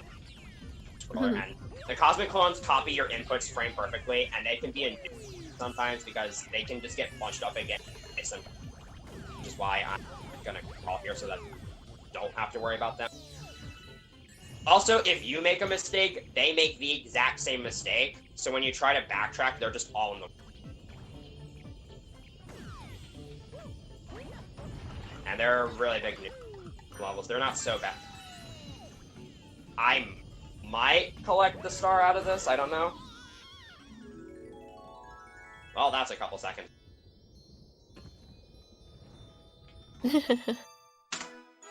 Imagine losing time to a free autoscroller. It's okay, though. The scroll 4 has been kind of overall. A lot of minor mistakes, but nothing major has happened so far, which I'm happy about. But I hope we just jinx myself because we're coming up on the boss for that. Ooh, okay. Boss time. So, Bowser's Gravity Gauntlet is a super unique level in that there are two really big ways to... There are two gravity/exploits that allow me to skip level. And you're going to be seeing me go for both of them. And they're both pretty fast. So, I'm going to go for a strat here called Behind the Capsule. The name should imply what I'm doing. Basically, this was a trick found by Paraxade, who found... I don't know if he found or just documented, but he made a video detailing a bunch of cool skips and tricks very early on after the game was released. I believe the video still, like, I want to find it, and this was one that was in the video. It's a pretty old skip, and basically you just lob a big area behind the level. And I'm doing this skip on this star because I need to go over here to collect the comment to pass up.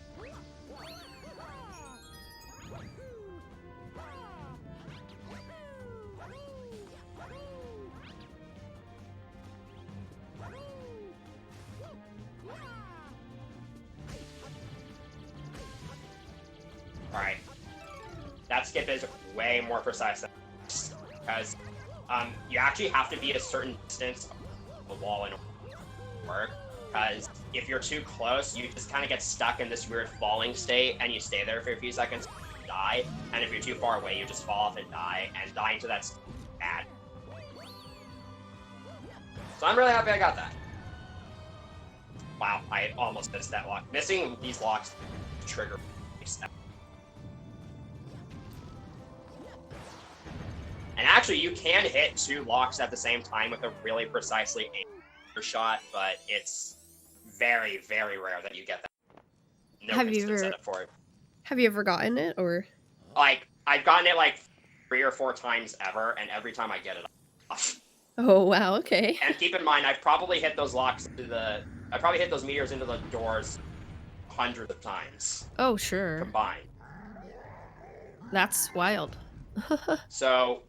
This boss fight, so this is where the Bowser fights start to get a little bit trickier. On this fight, Bowser only drops 2 meteors instead of 3 for whatever reason. And there's also shockwaves coming off the meteors punching. So there's extra dodging. But the main issue comes with the 2 meteors, because he can actually punch out the meteors, and he can punch out both of them at the same time if he's unlucky. I'm also going to be going for the thing called a punch cancel. I'm actually going to wait to get this hit. So he was starting to charge with a punch attack there, but by waiting for him to do that, it cancels the punch attack and allows me to just nets a couple of seconds. And I don't have to do that anymore because he's do that punch attack again. And the rest of this fight will play out somewhat similar.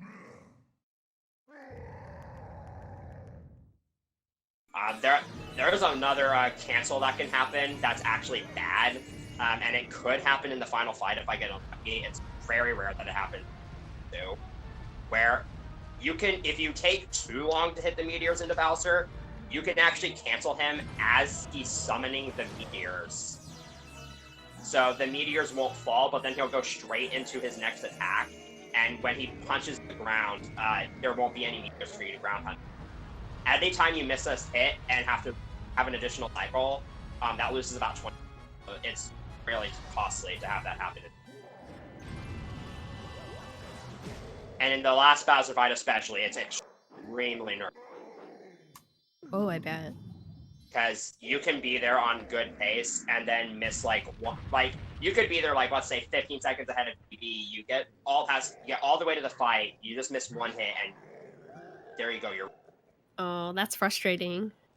yeah. I don't think I've lost a couple of like PB paced runs to it, but I've also lost runs that were on pace for a certain Yeah.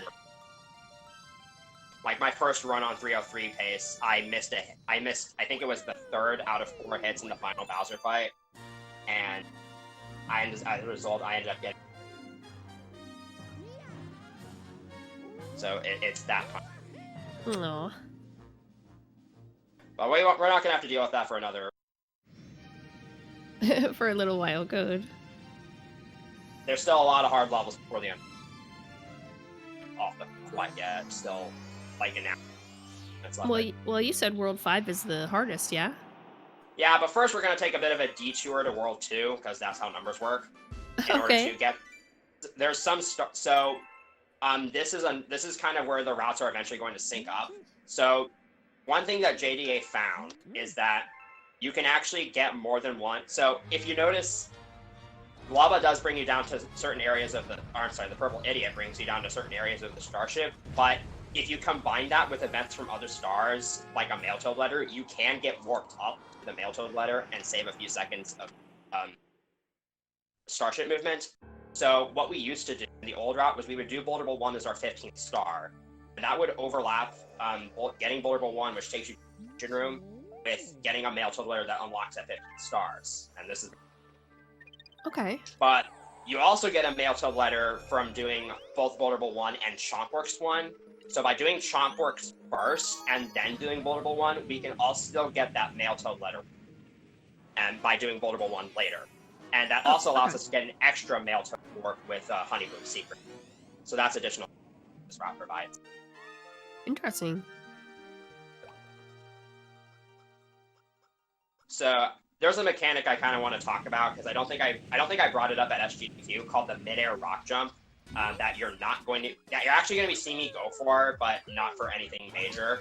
There is a skip here that's saves a lot of time. Kind of a swag strat, maybe? Yeah, it's like kind of a swag strat, but it can't save me a couple of seconds. Yeah. So.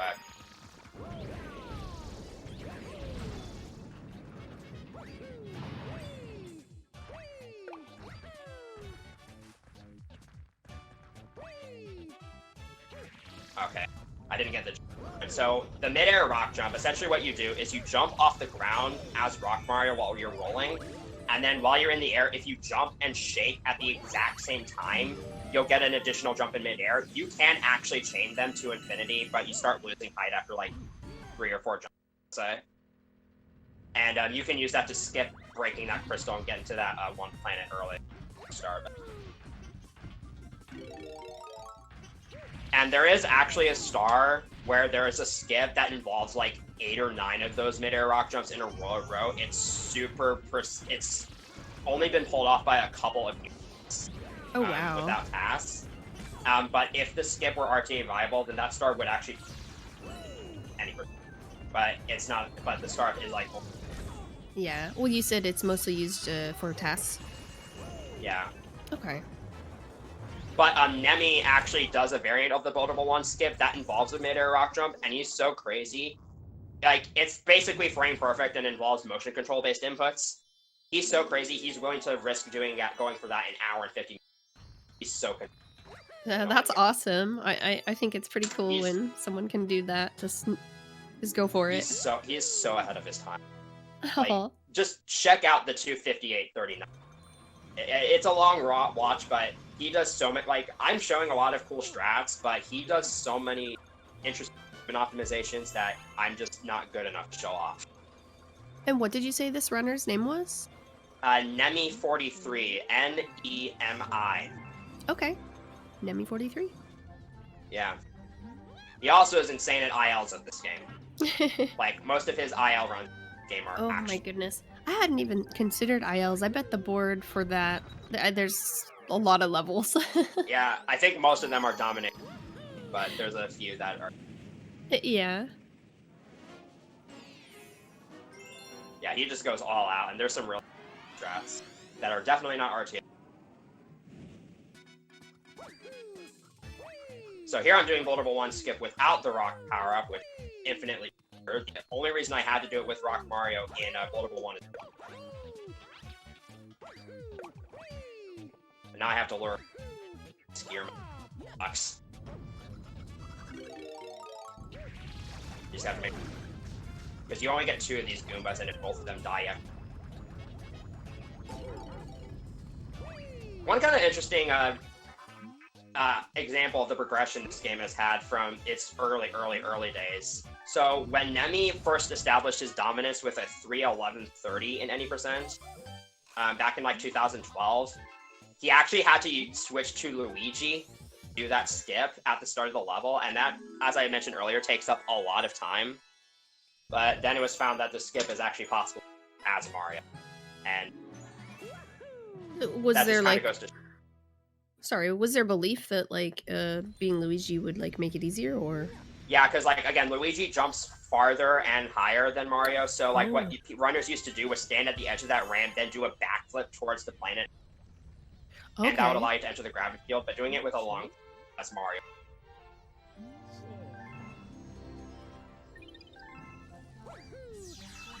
So this is just kind of some cleanup. So Boulderable 1, again, I could have done earlier, but for routing convenience, it's better to do it now. And same goes for this star.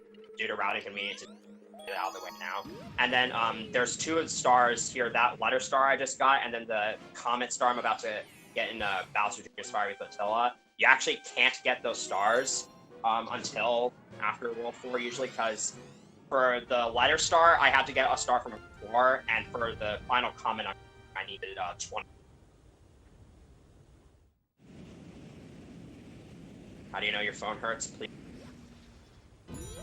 I'm afraid that this is... Do we need to do a check on the phone battery? Hopefully it's okay. It is at a whopping 16%, so I think...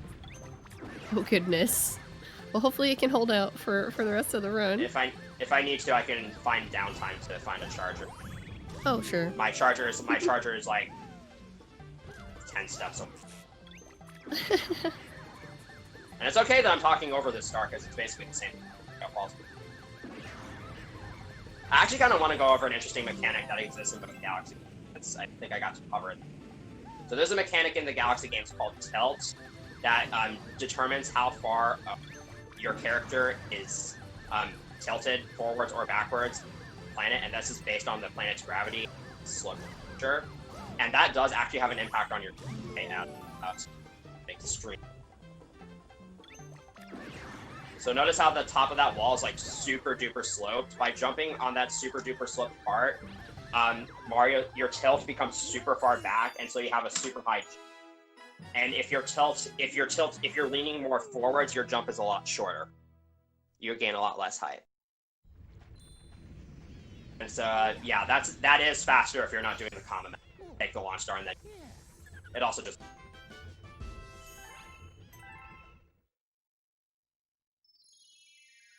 So the difference, though, is that in Galaxy 1, you can get residual tilt, where it can get stored, and that can vary for a couple of skips involving jumps that are really high. But in Galaxy 2, it's a lot more.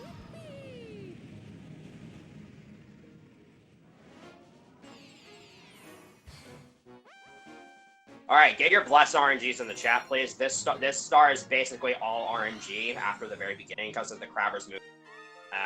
Hopefully I can finish this with about like 20 seconds to spare, but don't be surprised if I get... And if I fail this, I have to redo the entire star then. Ooh, bless RNG. Need all your... Oh, and here's the best part. So there's a mechanic in this game that you never get told about, where you can actually jump out of Rock Mario early, and if you don't know that, the star is basically... So you basically just press Z and A. It's the same input to the ground. You press A and then Z, and as you can see here, I'm jumping on a Rock Mario way early. Too.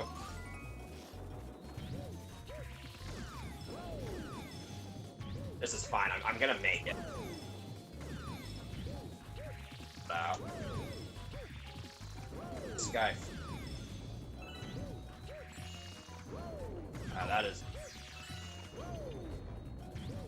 Alright. That didn't go too well, but it could go way. And Rockmore has a huge hitbox, so easy. But you got it done. Yep. Yeah. I have finished that star with 1 second remaining on the timer. Oh my goodness.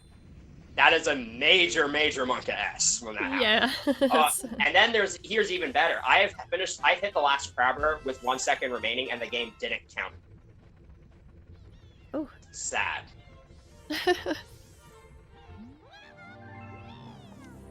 So that's the third of the Rosalina letters. I mean, that's the second of the letters.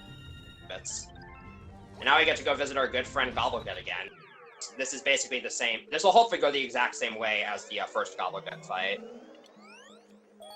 And hopefully, if it doesn't, then the timeline. And it should be noted that this is just a speedrun of the Gobblegut fight. You don't actually do the stage beforehand, and Nintendo gives you way too much time to do this. But then again, I imagine that casual players, because yeah, casually, this boss is definitely pretty difficult to do.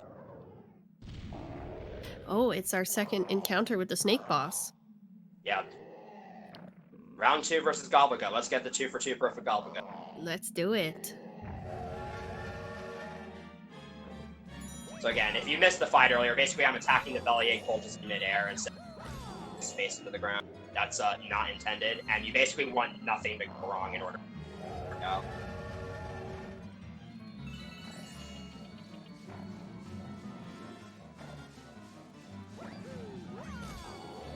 Easy fight. So yeah, in game time, if you paid attention, I was fighting Gobblegut for like 12 seconds.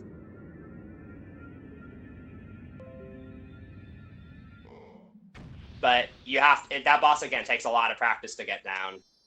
There's a lot of specificities that go into hitting each bulge and hit. But simply getting hit by Gobblegut will throw you off, and there's an awkward of like. Guys, there aren't really any good backups. Now we're completely done with World 1.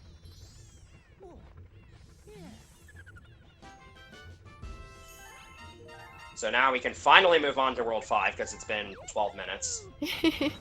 We finished World 4 12 minutes. Now we're finally getting to World 5. The scary world. The thing with World 5 that really gets to me is that there's just a lot of levels that require a lot of fickle movement, and it can be easy to lose huge amounts of time that kind of out of okay. So like the World 5 segment has Boulder Bowl Comet, which is an RNG fest. It has Upside Disney, one of the most awkward galaxies in the run, and it has Boot Bunker, which is his favorite levels. Oh, okay. But this level's pretty fun. But it has Polestars, so luckily the Polestar. This look really.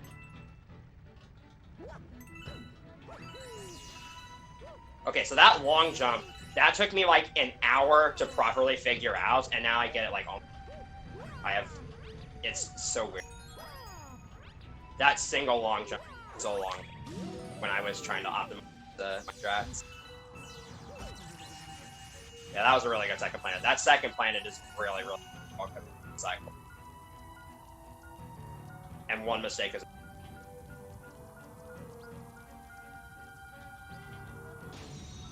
Having the extra health is helpful, but unfortunately, you lose a couple seconds because it has to do the little cutscene that helps. It's really not something. It's really something you want to avoid unless you have to grab it.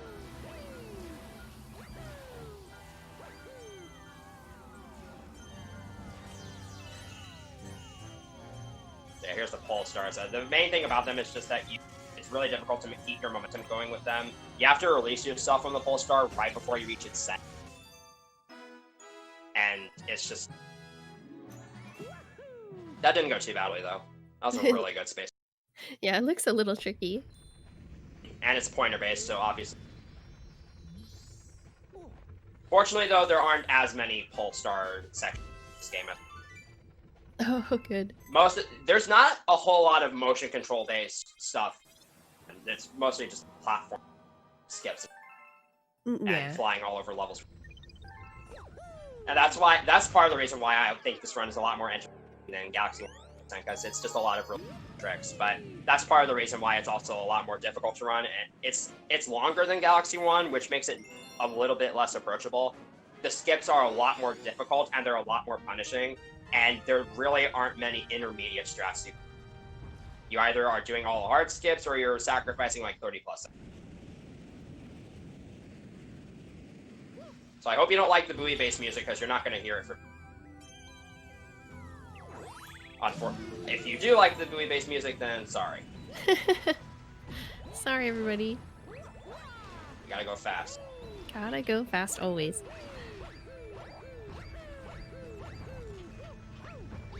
It's not very...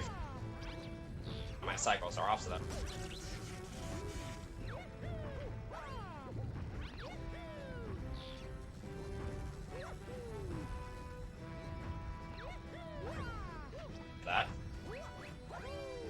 That's a really horrible level if one thing goes wrong, because it's also pretty cycle-based. Yeah, still, you didn't get to hear too much of that song, so I still kind of accomplished the goal. But optimally, that level can be done in 28 seconds, so I probably lost like 11, 12 seconds. Still a really fast level, because I think optimally it's the second star in the...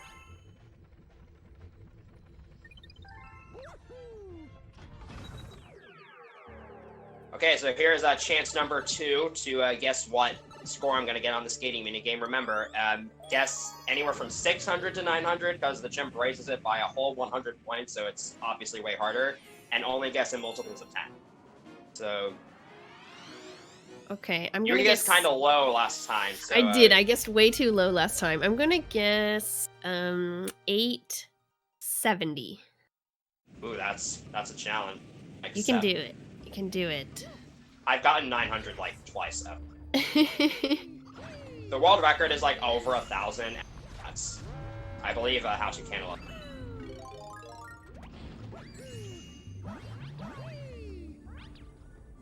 And this is basically the same as the one in Freezy Flake, including the same patterns, but it's just that the score is raised points higher. Again, definitely harder. It is challenging casual. Have a good skate. All right, you got this. And again, I'm skating backwards. It doesn't actually affect your... It's the Mario Moonwalk.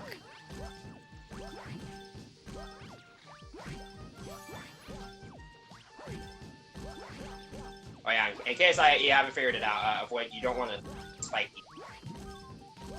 back. What are the little green things? Just the chimp face? They're called gummits, according to... Okay. Oh wait. I know I said I would score possible, but I have to.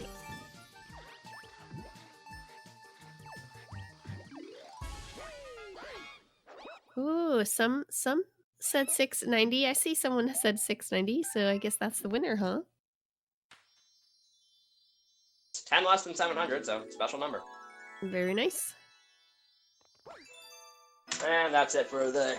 Or, that's not it for the chimp. We'll see him one more. That's it. That's kind of it for... So we'll get to do this guessing one more time? Well, yeah, but the range is a lot smaller, so it's... Oh, okay. Now you get to do Shiverburn 1, which is personally one of my favorite levels, because there's a lot you get to do in this level. Oh, cool. Including one really big gravity skip right at the beginning. That has a somewhat complicated setup I'll be going for. It's just a lot of really fun little skips you get to do. So one kind of annoying thing about the start of this level that doesn't happen too often, but if you notice these platforms do kind of bounce, you can get huge vertical displacement from those platforms. And if it happens on that like second to last platform, then it can really screw up your... So yeah, the second planet is a bit too close to the first planet, so in class we the back half of the... Sure, here to grab the loose cloud, get rid of the floatiness. Yeah, this is the Freeze Flame Galaxy of it's got the weird faces in the sky.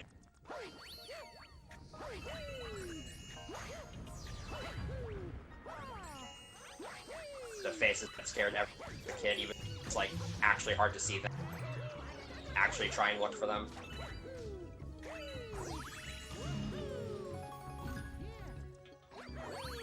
So here's Prince Vacante. So earlier I mentioned bosses that have the boss that has a strat that's completely RNG dependent. This is that boss, but I'm not going to be doing that strat because it's stupid and the strat is barely any slower.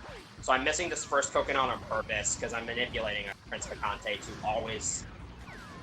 to not be on that side of the battlefield on the second or third hits, because it'll prevent him from doing the upwards firing attack that randomizes the fight, though you can use that for...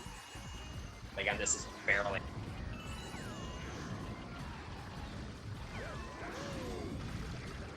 And it's pretty consistent. You just have to make sure you get the coconut. That was a really good Shiver Burn one. Yeah, looks good. Well done.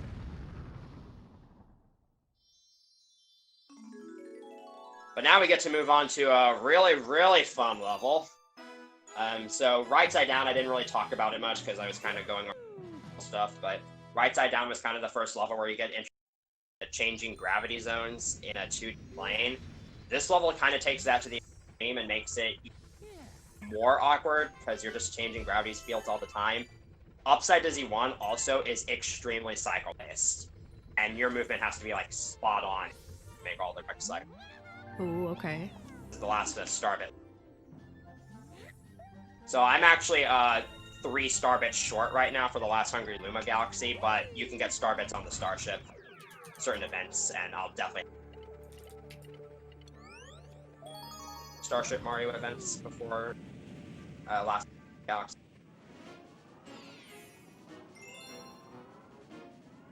So get ready for some craziness. Upside Dizzy, full of it. I think that would probably be the hardest thing for me, especially to play this game, just because of all the constantly changing where you are and upside down and all that. Oh, just check out all.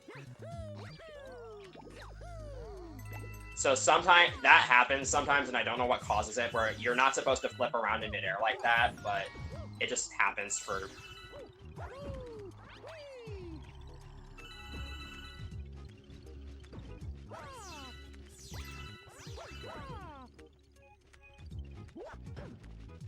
I'm pretty sure I'm the only person who's ever gotten that skip at single G once.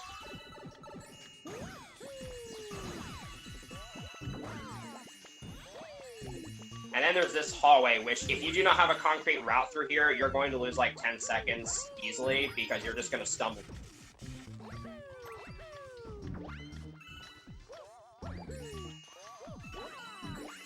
That was basically a perfect hallway, though.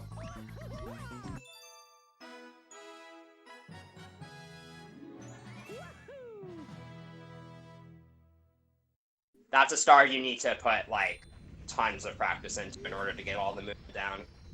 So awkward. Oh yeah, I bet. Really, the gravity zones aren't even your biggest issue because it's all in 2D. Mm-hmm. It's really just the cycles and that star in particular. You make one mistake and they're all...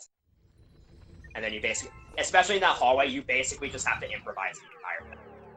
And you're probably going to take damage.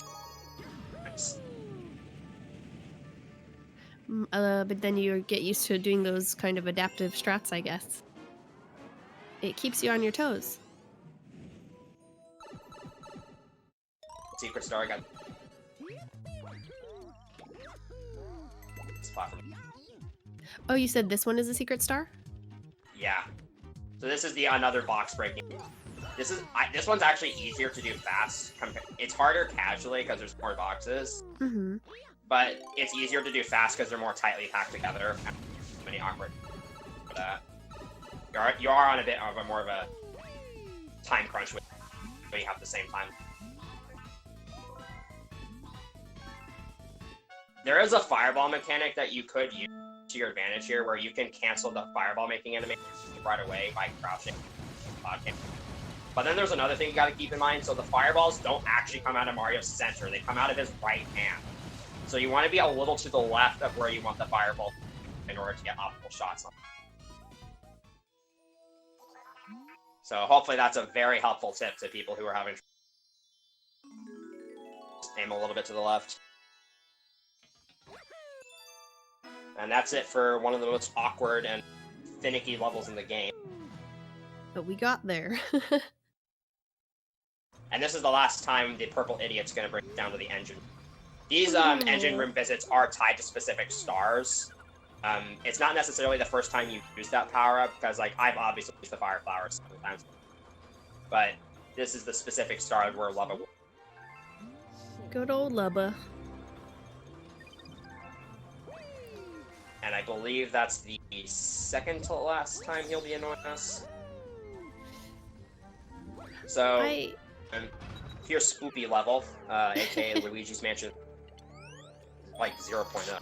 Another game series I have not played, Luigi's Mansion. Fun fact, I've said that a lot. The song in this level, for those who don't know, the Ghost House theme. A classic. So this is a Galaxy that's received a bit of updates as this game has progressed. So when I started running this game back in, when I started running into this game back in like early 2015, you only did the secret star, which is the star I'm doing here. And you didn't do Boom Moon 1 unless you did like an alternate route. But then in late 2015, Nemi discovered a skip on Boom Moon 1 that actually made that star more viable for any % runs than a star in Secret. And Nemi eventually got the first sub 310 with the route. You got the 305.22 when the record was 310. So that just goes to show how cool he is. Do you think that Nemi or any runners in particular are speedrunners that you personally look up to, or? I've definitely admired Nemi, but I also admire Valu111, who many probably remember that name. He was a 3D Mario legend for a couple of years. Lost interest. It happens. But he was actually the world record holder in this game in all the categories, and had a really good stronghold over the any % and 242 world records for like 3 years or so. Then Nemi came back in early 2019 and took the any % record down to from a high 301 to a mid 3 flat. And then Claire, aka Mutant, beat his 242 record by like some last year. So he has been. And he also used to hold the world record in all of Galaxy 1, but then competition in that game. Yeah, he and Nemi, there was a short period back in, I want to say it was like 2016, where he and Nemi traded the world record back and forth a couple times. He got the high 301 and just sort of destroyed the category for a while. With 3 deaths, by the way. And my best deathless run of this game is 6 seconds faster. So that just goes to show how ahead of his time he was. Wow. It's absolutely crazy. I don't know how far, like, this game has not come that far ever since it was released, but it's kind of maxed out, or close to maxed out, and like 257 is theoretically possible, but Nemi said he's done with the category. He's probably going to move on to Galaxy 1. Here's Boom, by the way, watch.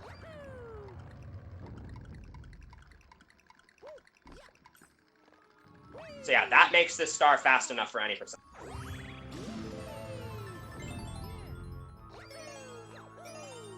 And it's actually a bit more it's more awkward than you think it already is, because your controls are weird when you're on the side of the state block like that.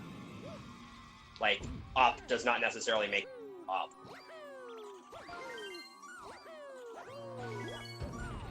Yeah, that's the reason why that skip happens. For those who don't know why there's just a random gravity field activation, is because I activated the wall that rises up when you take that ramp, and that causes the gravity to sort of move to the side. So that's essentially what. And from there, it's just a matter of long jumping to the launch star. So this star is pretty fast even without that skip, but the reason why it wasn't in this route for so long is because of this mail toad letter that I'm about to get for star and Space Storm 2, which you obviously starts fast.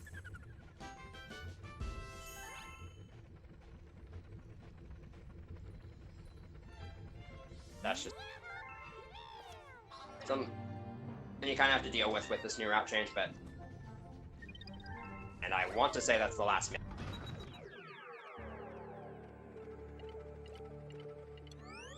Third out of 4 rock minutes that we're doing in the run. I like the rock ones. I think they're kind of cool looking. Yeah, we gotta kill a bunch of enemies fast. And you get this question often, is it faster to skate or run? So I'm pretty sure both of them are around the same speed, but it's actually better to run for the start because it's easier to do sharp turns and get all the enemies. So I'm actually gonna skate to build up momentum and then jump out of the skate after grabbing them. So it doesn't make you skate? Like, you have to actually do that? Like, Yeah, you have to shake the... Oh, okay, I see. But then you can just jump out.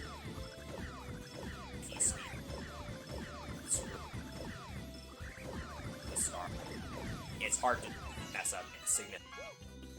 Even if you like miss an opportunity, you can just grab a rainbow. Oh, Viper, you might be cutting out again. I'm not sure if you're still connected to the Wi-Fi or not. Well, your mic quality just improved whatsoever, so... Oh, Oh, yeah, well, hopefully it's not... We have to talk about how bad this start is. So, I mentioned earlier that there's not really any motion based in this run. This level is kind of an exception because shots you have to do, but unlike Super Mario 64, cannon shots in the Galaxy games are based. You kind of just have to... But the fun thing is, when you press A to shoot yourself from the... Your hand twitches slightly. And so you move ever so slightly. And this star, it's so easy for that to screw. Because the 2 cannon shots, you have very small target.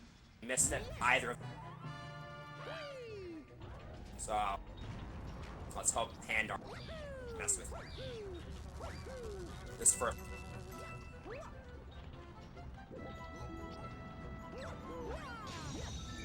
That should. I'm just aiming at Bro's face. If you're too high, you'll still kill Bro, but you'll just go flying into space, and if you're too off, just fall off. And now, this cannon shot is bad. There's a skip. This cannon shot. Cloud skip.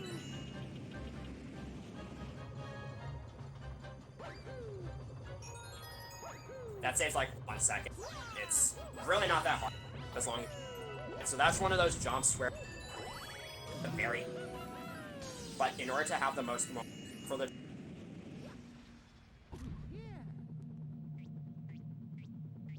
That does also make this fight clouds.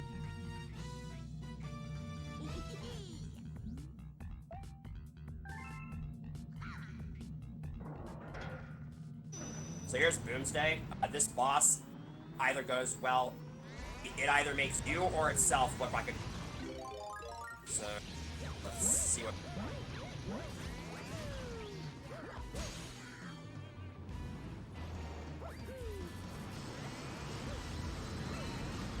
So I'm actually kind of interested. Oh, it seems that Viper might be having some issues with his phone right now, and I'm wondering if that 16% has turned into 0%.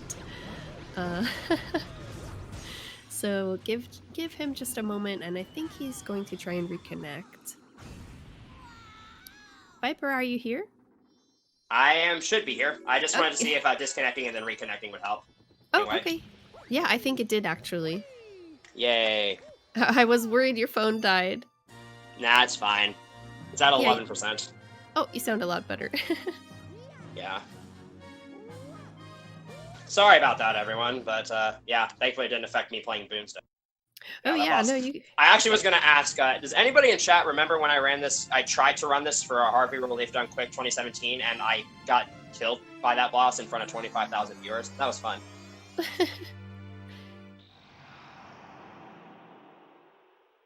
I hope the gameplay feed is turning out fun. The gameplay feed itself seems fine, yeah. Because I am streaming my game feed separately. All right, time for World 6, aka where all runs go to die. Oof, World 6, let's go. Yeah. So World 6 is not only the longest world in the game, but it has like at least 3 levels that are pretty famous run enders, and sometimes it's just completely out. And most mistakes here are extremely costly.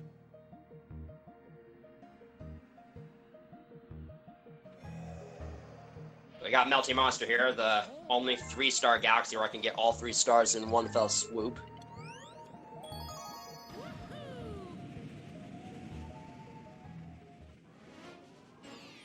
Okay, well, I'm starting to get a little concerned for Viper has disconnected again, but fear not, everyone, because the run is still going, and I'm going to bring him back here in just a second. Hello. Hey, that was me being an idiot and accidentally exiting out. It's It's okay. okay. No worries. We're all good. Everybody makes mistakes. You know what, just Mario Day stuff. And also, I believe I have never gotten a jump cancel on this level for some reason, so I'm led to believe that this is like 8% where actually. Melty Monster as a whole is just annoying. Also, I missed that check. Hopefully that doesn't.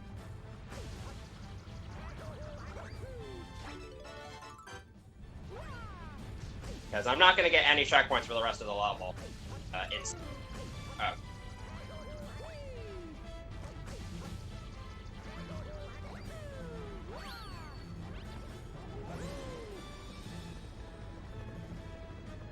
So if I had made that a tornado cycle, I would have been able to skip that tornado. Unfortunately, not for me to do.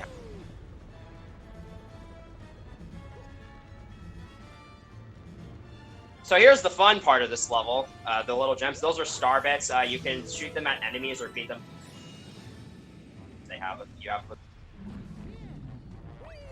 That's a bit. Every single planet here has its own gravity. So it's super fun platforming. Okay, I thought I did that. Also, to anybody wanting to run this game, it's easier to break this crystal if you hit it from the left side.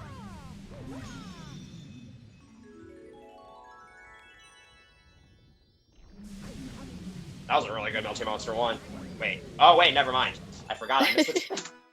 I literally forgot that, like, a minute ago I missed it. But I was mostly basing that off how the last... Well. Yeah, I actually lost, like, say, 15 seconds there. Could have been worse. Insane. Okay, so, Melty Monster 2, the Sludgy Gamer's favorite star in the entire game. A lot of this star seems mundane as well, but a lot of people, myself included, have had good runs die to this star. Sometimes out of your control.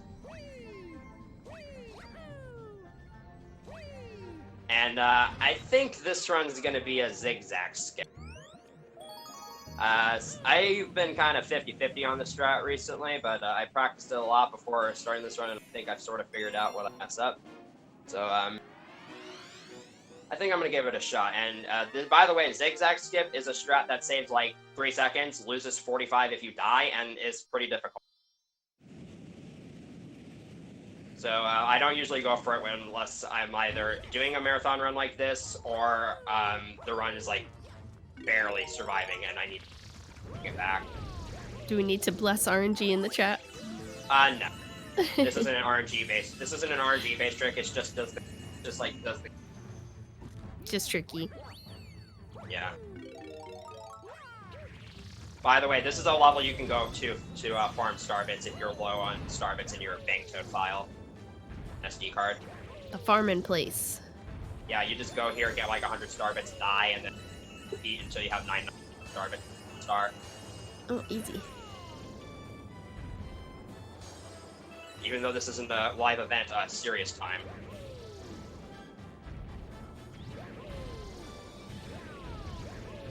Way too easy.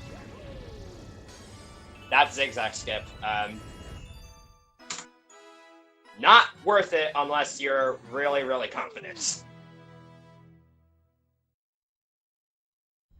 Thankfully, I got that first try, though. That's a really... The thing with that skip, though, it's not necessarily getting across the gaps that's difficult. It's more so turning back around in time. Because if you don't do it, you'll roll off the right side of the platform and die. But here's the best part. If you hit the corners of those fences that you're supposed to use, sometimes you get bounced off in a direction that isn't the right direction, and you'll just go sideways to your death. So that star is super unfair. And I actually lost 2 runs semi-recently to having it. And I laughed both times. Oh, goodness. So this level has a strat that I am not going to do because it's really not resetless safe. Where you can, so if you notice, every time I land from one of these ramps, I'm kind of stopping. You can actually cancel that by doing a spin jump onto the ramp, which cancels the ramp's effect, and then jump at the very edge of the ramp and make it to the next platform, but it's super tight. And you're also essentially doing the blind. It saves like a couple seconds each time you do it, but for the sake of it, I'm not going to bother. So yeah, the thing with this chip minigame, you need to get 50 pins in total, but there's only 56, and I'm skipping 3 cuts. And I got a perfect score without getting those 3 pins. Nice. Very good. This can also be a pretty Monka-esque minigame, because sometimes you miss, like, get to that last set and you're like, oh crap, and then you end with 5,000.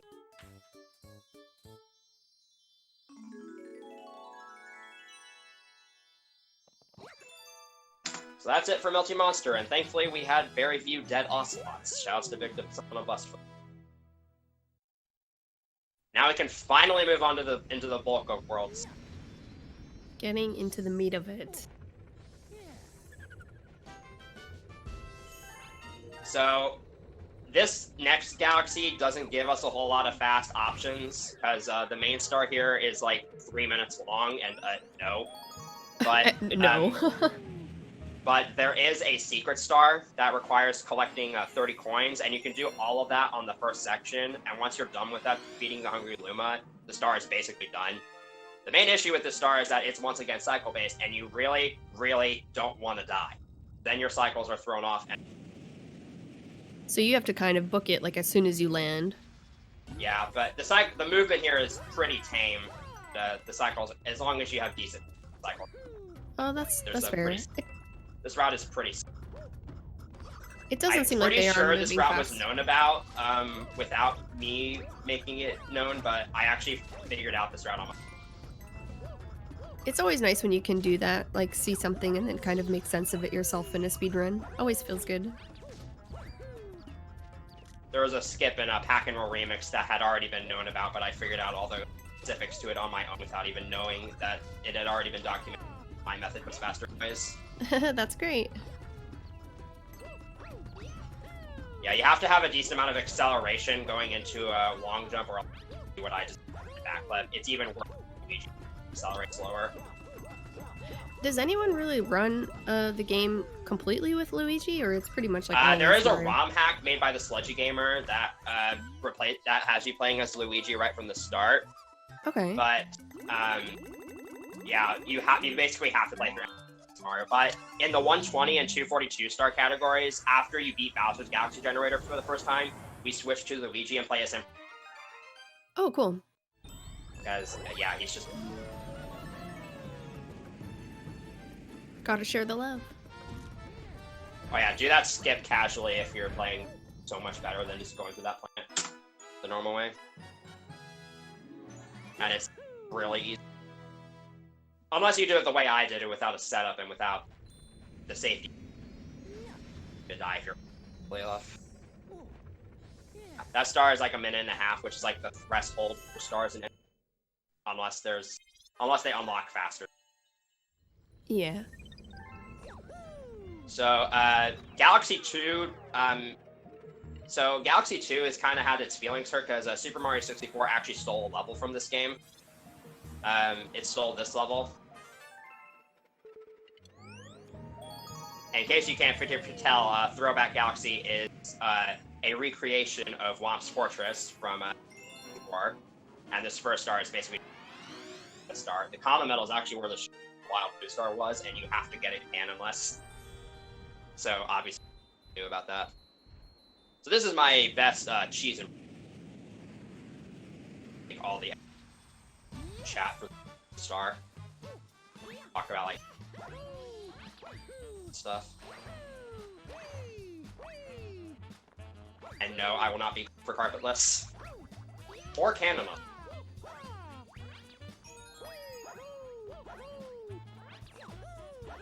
The common meme that people like to make is, what, you're 2.5 hours in and you're only on Whomp's Fortress? So you can skip killing that Whomp, which is what Nemi does in the world record, but it's... And I don't know why he's... It saves like 3 seconds. I think it's cool that they decided to throw in like levels like this that are kind of throwbacks to the other games. Yeah. So what's interesting is that this King Whomp has the exact same text as he does in SM64, but if you die and then go to refight him, he like starts to say that text and then he says, okay, I'm sick and tired of this speech, let's just fight, and then the fight starts. That's so good. I do not have very fond memories of this boss fight. So I always like to bring this story up. So back in like late 2017, when I had a high 307 on my PB, I was in a relay race with this category, and I do not normally die to this boss ever. Keep that in mind. So I was on a huge PB pace. Like the run was on potential to be like a 305 when I had a 307. Going into the star, and then I died twice to this boss without grabbing the checkpoint and losing. Oh no. It was so hard. So you had to climb all the way back up twice? Yeah. And, oh my goodness. And if you get a common medal without grabbing a checkpoint, you have to get the common medal again. So I had to go out of my way again every time. Goodness. Yes, getting crushed in any instance is an instant KO.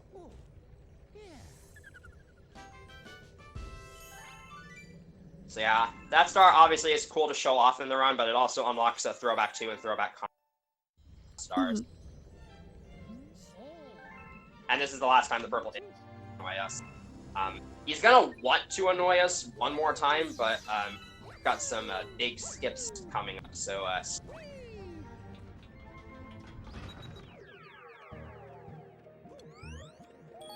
ha ha ha! Good joke, Cuttlefish. I actually haven't heard that one. That's really, gotta give you credit for that one. So this is where they pay homage to SM64 DS, because I don't care about it. I actually think that game's pretty cool. Speedrunning. But they just kind of threw the silver stars in not red coin locations and Cloud Mario. Which is good because there's really cool movement tech this level.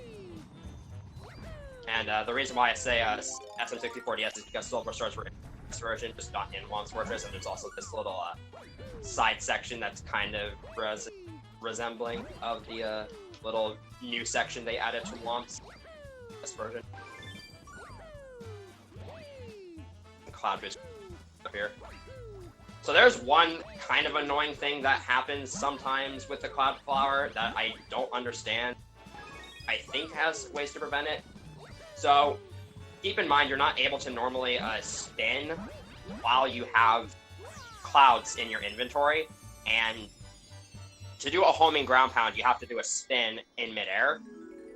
But for some reason, every once in a while, when you have clouds in your inventory and you try to do a shake and V to cloud cancel, sometimes you'll just do a homing ground pound even though you have clouds in your inventory, and it's super annoying. It usually happens like 5 times in a row. Oh, that's frustrating. Kind of like stun lock, but different. And it's really great because it doesn't happen often, But especially if you get like frame perfect ground pounds when you're accidentally trying to cloud cancel, because sometimes you do that over a pit. Mm-hmm. And that's kind of another thing with infinite fluttering as well, because the inputs to do it, I'll try to describe it as best as I can while playing. You have to hold A to flutter, tap Z while still holding A, let go of A, let go of Z, and then press A again. And because you essentially have to do this constant rhythm of flutter, crouch, flutter, crouch, flutter, crouch. And it takes a long time to get that rhythm down. The main issue with it is if you press Z and A at the same time, Mario will dismount off of Yoshi early. And again, 99% of the time when you're infinite fluttering, you're above a pit, so you're very likely. So unless your dismount carries you far enough to land on solid ground, you're probably going. And it's also generally better to infinite flutter and be farther back in case you reach the 10-second limit, because you lose your ability to go backwards when speed decreases and you've been in too long. So if you're too far forward, then you have to dismount off of bad. But if you're too far back, all you really got is. Oh, yeah, that does sound complicated. Infinite fluttering takes both knowing the rhythm and knowing what angle to hold. And there's not going to be any infinite fluttering in this. With Luigi, it is actually possible to without you. You have. I believe the only section that Mario can't get past is very.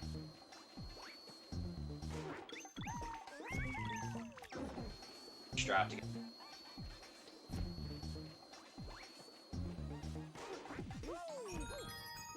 Alright, Yoshi was at a roll. Fully. You kind of got the idea. Keep in mind that section is normally in 2D. It should not be. Now I just got this. Collect this yellow platform. Cycle every.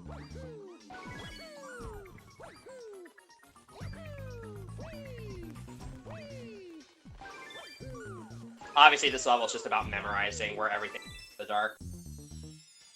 Not. Oh, sure. Like, for example, literal definition of a blind. A little definition of a blind run, yeah.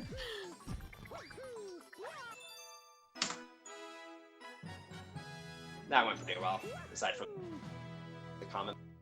For some reason, Yoshi landed on like the very edge of the platform, and sometimes when he does that, after you land back on him, he'll just fall right away. So I was holding A to see if that would prevent that, but that caused Yoshi to made it.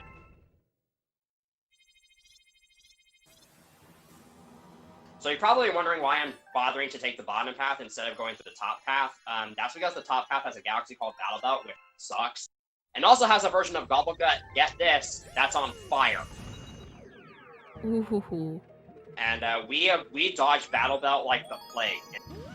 Like, even in a no bank toad run, my route involves one of the Hungry Luma galaxies we get starbits for is Flash.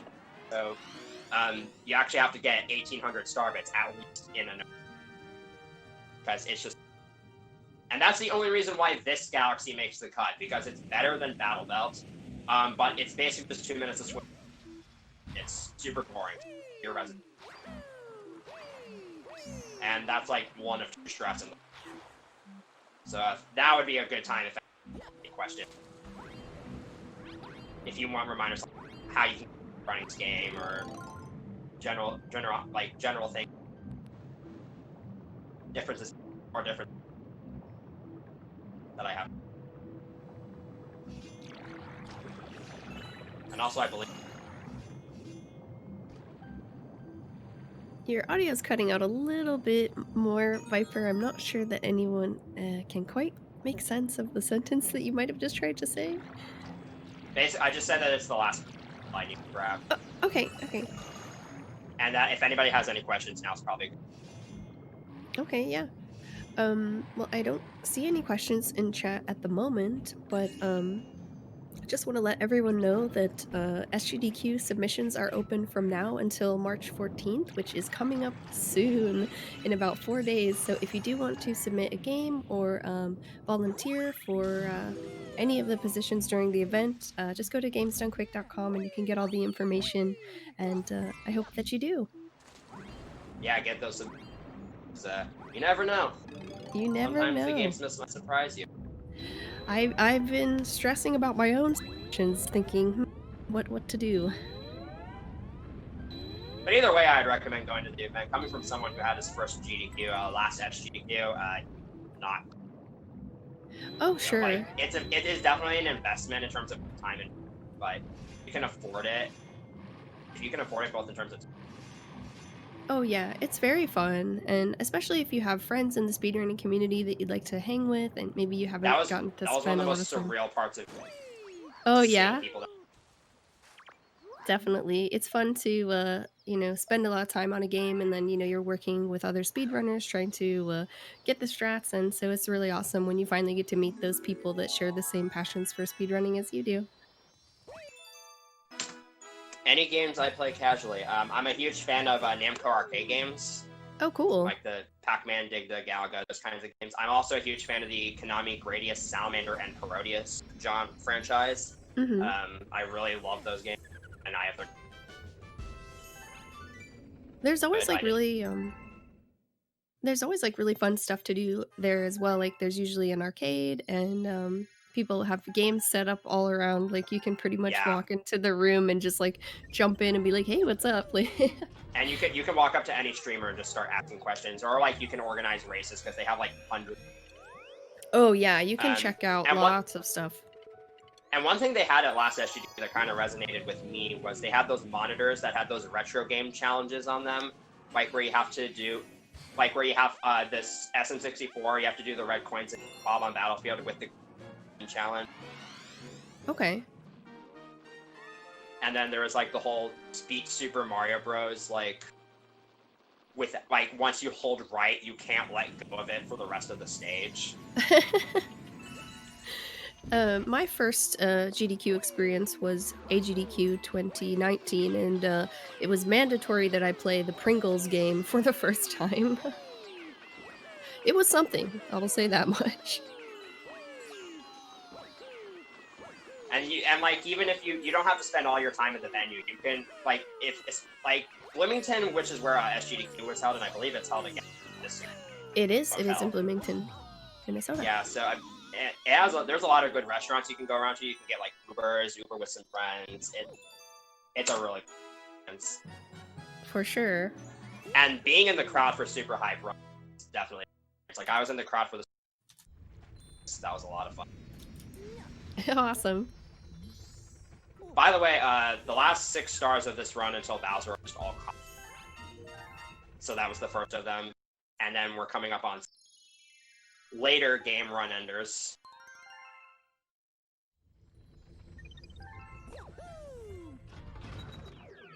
And you don't have to be a speedrunner to attend, by the way. There's plenty of speedrunners. Oh yeah, There's not plenty at of all. non-speedrunners who go for the social aspect. And you For also sure. don't have to get a game in order to. You can attend as long as the registration cap hasn't been met. And trust me, that thing fills up fast. It really does. So if you do want to attend the event, make sure you're on the page for registration day and you're refreshing and really making that effort. I think it just shows that speedrunning has gotten so popular and a lot of people find it interesting. So a lot of people want to attend. Well, when you consistently raise millions of dollars for charity with a biannual, that. Oh yeah, definitely. Oh yeah, I just want to say, this star outright lies to you because it says these blocks are switching in double time. That was entirely my fault. I tried to stall in air with a ground pound, but unfortunately, unfortunately, my positioning was not exactly right. Stalling with a ground pound is not always the best idea. Because you zip to the ground really quickly with the ground pound. So you have to time it a little bit late, I guess. Luckily on this star, cycles aren't a huge deal because it's switched, but Yeah, just kind of have to go with the flow. Luckily I grabbed the checkpoint, so that was relative. That's actually my first death of the. That's all right. No worries. And of course, we're coming up on one of my least stars in the gravity on the comment. So Ooh, okay. This level has a skip that has caused me a bit of trouble. Like, I have like periods of having good consistency with it, and then periods where I can't get it. I only get it like once in 10 tries. It's really, really finicky, and it's at the end of the run, so it can just kill your 2 hours with like 10 minutes, with like 12 minutes to go. But basically, this is a skip that's faster than Behind the Castle by like 10 seconds, and it's really visually impressive. Basically, if you hit a lava wall as opposed to a lava floor, and then hit the lava again, you get a ton of speed. Nemi somehow found this trick, and you have to do very specifically timed inputs in the air to die when. Let's hope this doesn't. Hopefully, I'll just. You got this. Also, this is like the best music game, and it's super for the start. All right, here we go.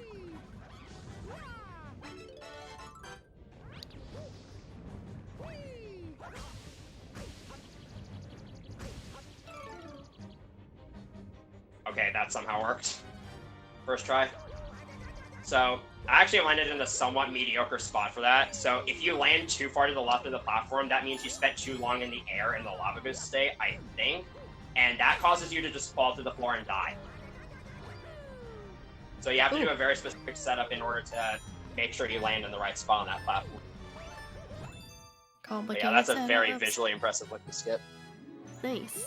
My phone is at a whopping 5%. Once the next cutscene starts, I will write back. We were at 16%, I think, maybe an hour and a bit ago. Yeah, my phone's generally. So don't panic, basket guys. And if it does die, I'll just switch to browser Discord. I have this. So BRB while this cutscene is playing. Okay. So while Viper is getting the phone charge, I thought I would share a fun fact with you guys. Did you know that the working title of the game for this one was actually Super Mario Galaxy More? And Super Mario Galaxy 2 was the most pirated Wii game for 2 years running after release. So, interesting stuff. Must have been pretty popular. I just want to say that I did get my charger plugged in safely, so run is saved. Excellent. This has been really fun. I'm glad we've had these sort of casual things. Like, yeah, they're a little bit embarrassing when people make memes about them, but no, don't worry about that. That's kind of the fun in this. Also, this star is pathetically easy unless you're super bad at the game, because there's way more than 100 purple coins, and really the only difficulty comes from making tiny adjustments. So yeah, this could have been a collectathon, but it's not for some reason. And this star is definitely worth going out of your way to get that comet medal for. Why is Yoshi so cute? Like, his voice is amazing. Like, I don't know. Alright, last 2 stars are in World 6, and again, they're both comets. Okay, we're ready. So, I like to make this joke. If you loved Throwback 2, you're gonna love this star, because it's basically the exact same. The only difference is that there just happens to be a timer at the bottom of the screen. And there is some cycles at the start that are slightly different. But other than that, this is basically the same.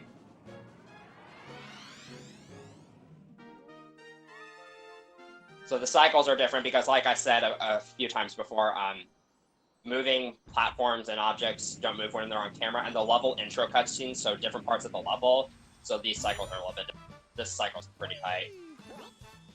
Getting past this guy. The rest of this star should play out some. And right here, I'm long jumping off to the right because I want to get momentum from the cloud momentum that I used in Fluffy Bluff 1 all the way back.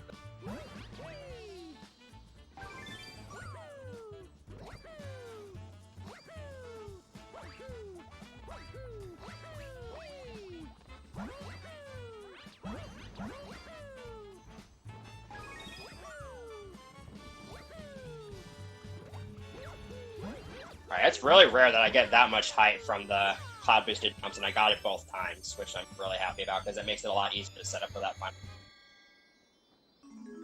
I'm gonna have to deal with the Starbit text box. All right. Last star before Bowser, and it's a little anticlimactic, but it's still a really fun star, and it involves a skill that you don't really see a whole lot in this game. This is a star where you do actually have to multitask.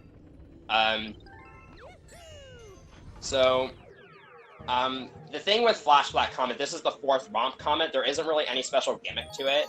You just have to kill these 30 Oxumbas in the time limit, and you can either kill them by jumping on them, spinning them, or shooting them with a star bit and then kicking. For the most part, I'm going to want to shoot them with star bits, so stay with me. I have to aim my pointer, pick up star bits, aim them at the Oxumbas and shoot them, and keep track of Mario's position, and keep track of my star bit count all at the same time. Oof, should we be quiet? And while the level is constantly flashing on and off. Right now. This is actually a pretty fun star to do, and it feels really pulled off fast.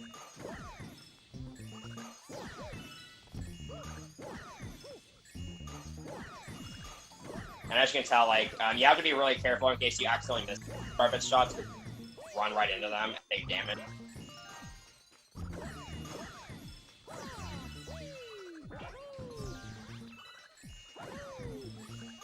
And you get the star for... And Yoshi's tongue can actually eat up more.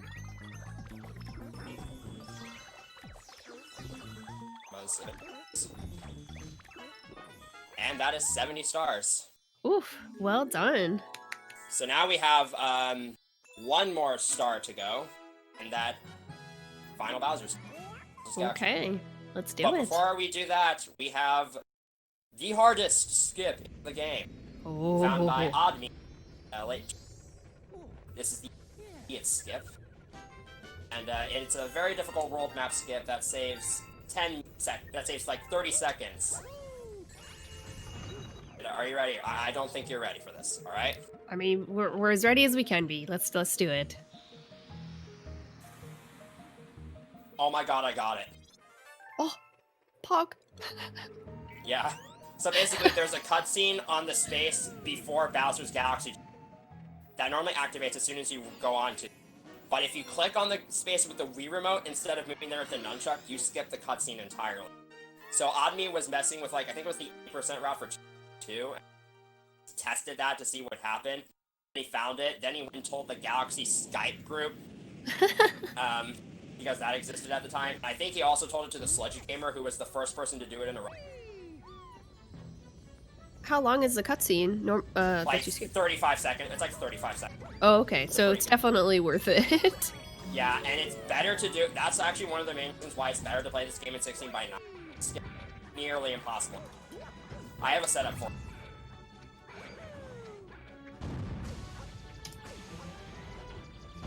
This is a really... It's got a lot of really cool tricks. It's super... And it's also got good... Both got...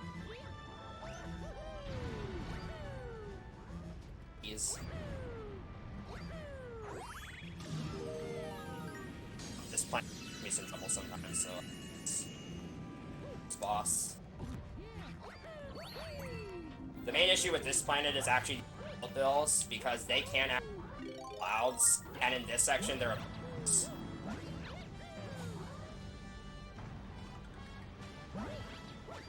By that time...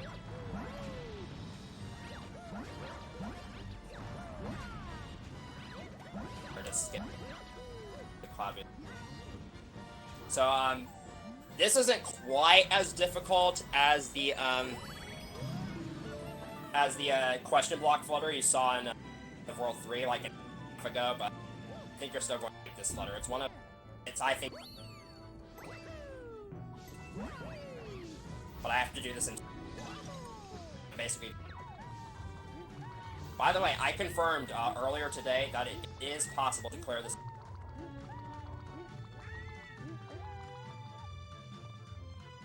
Sorry, you cut out a little bit there. It's possible to do what now? It's possible to complete the higher level. Oh, doing the flutter? Yeah, you can make it to the end of this level. Not nice. So yeah, bye Yoshi. And Bye, I made Yoshi. the top shelf, which is the optimal. So that Flutter is a little bit scary because you have to kind of like at the very end before the 10-second cooldown, but also your height. So the gravity field of the cylinder planet right before that, for whatever reason, relative close to that planet, but you can enter it if you go too high during Flutter, but you don't actually go inside the planet, you just spiral around. You have to. You don't die or anything. But luckily, if you have a good rhythm for it's. Alright, so this is the final Bowser level, aka the final Bowser fight is like the worst. Of course, just let me know when we're coming up on time. Of course. Yeah, it'll be a mess. Okay. So this fight is basically the same as the Gravity Gauntlet fight, except he drops 3 meteors this time. But the big problem is very fast to pull out his punches in this fight. So you have very, very little time. And sometimes you just have to make the decision. I'm doing. And also, this is the fight where Bowser's shell hitbox is really big for some reason, so deflects off the meter sometimes. Good so far. Alright, shoot.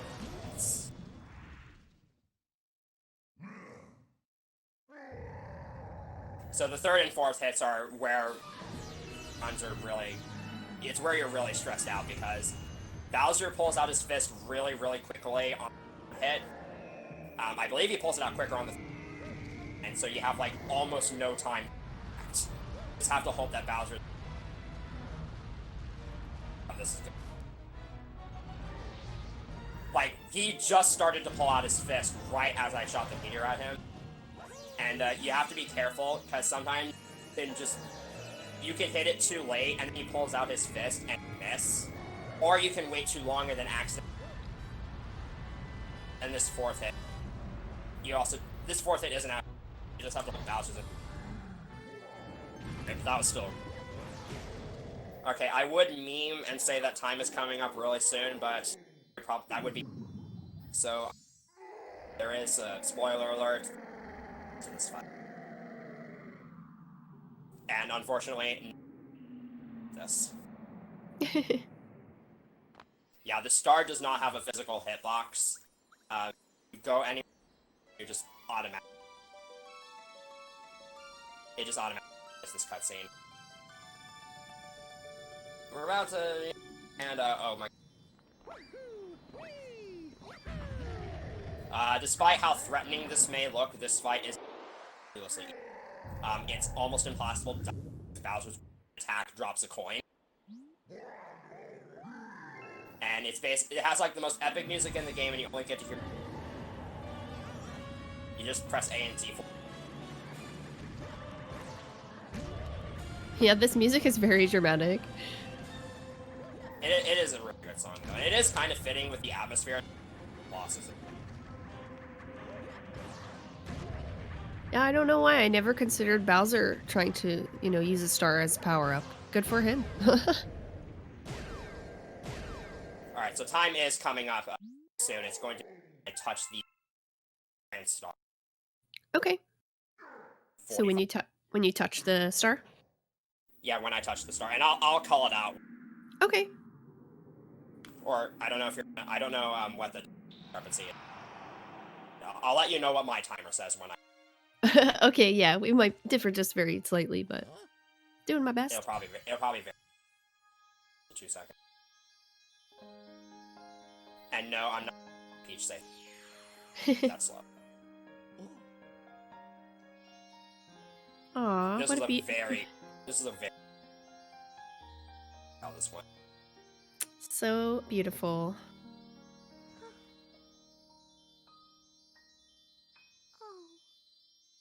Time. So my timer says 3:02:58. That is a 7 seconds off of. That's literally what my timer says. I'm so proud of us. Yeah. And here's the best part. That is exactly 10 minutes faster than my run at S. That just goes to show how much better. That's amazing.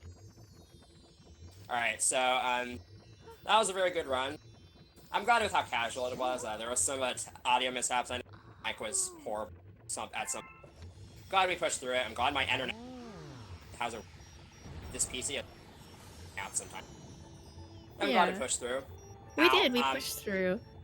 if it is okay with it, if you're willing to wait 6 more minutes, there is something cool I want to show off at minutes that I don't think has ever. I Sure, don't think has ever been. if you'd really like to. Yeah, I don't want to. I'm pretty sure someone in chat's gonna spoil it, but it's just something really cool that I don't think GDQ people have ever seen. Oh yeah, go for it, please. And Please show us. We gotta sit through all these text boxes first, and you also get to listen to the credits music, which is probably the best song. It's for some reason it's possible to skip some text boxes in this credit sequence. So there's text boxes near at the start of the game that you can skip by delaying on some. I don't know exactly. So yeah, attention to detail. The Luma has hat, so now he can't spin, which is important. And that's kind of the problem. You're gonna get to season. So I'll go ahead and spend some time talking.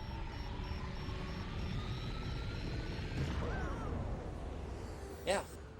Oh. So yeah, Galaxy 2. Tell a really crazy 3-hour, despite having a lot of. You can tell you have. You have crazy lava boosts, some abuse for moving platforms, insane gravity rates, infinite fluttering with Yoshi, crazy boss strategies just all over the place. It's incredibly daunting for sure, but if you're willing to put in time, really try to learn. Like, this game is really a battle of consistency. So, you really just kind of have to work a consistent thing. So if you want some help, you are always welcome. Stop by or something, or hit me up on a social Discord or something, or comment on those. My mic cutting out. Your mic is cutting out a little bit, but if you do want to, ask Super Viper some more questions, you can find him at twitch.tv/SuperViperT302. Thank you very much for running this. I know it was a bit of a struggle at times, but we made it through, and I do appreciate. Yeah, the gameplay. I was only really concerned about the gameplay. I was figuring this would be more of a chill. Oh yeah, for sure. This is a really time for a reset.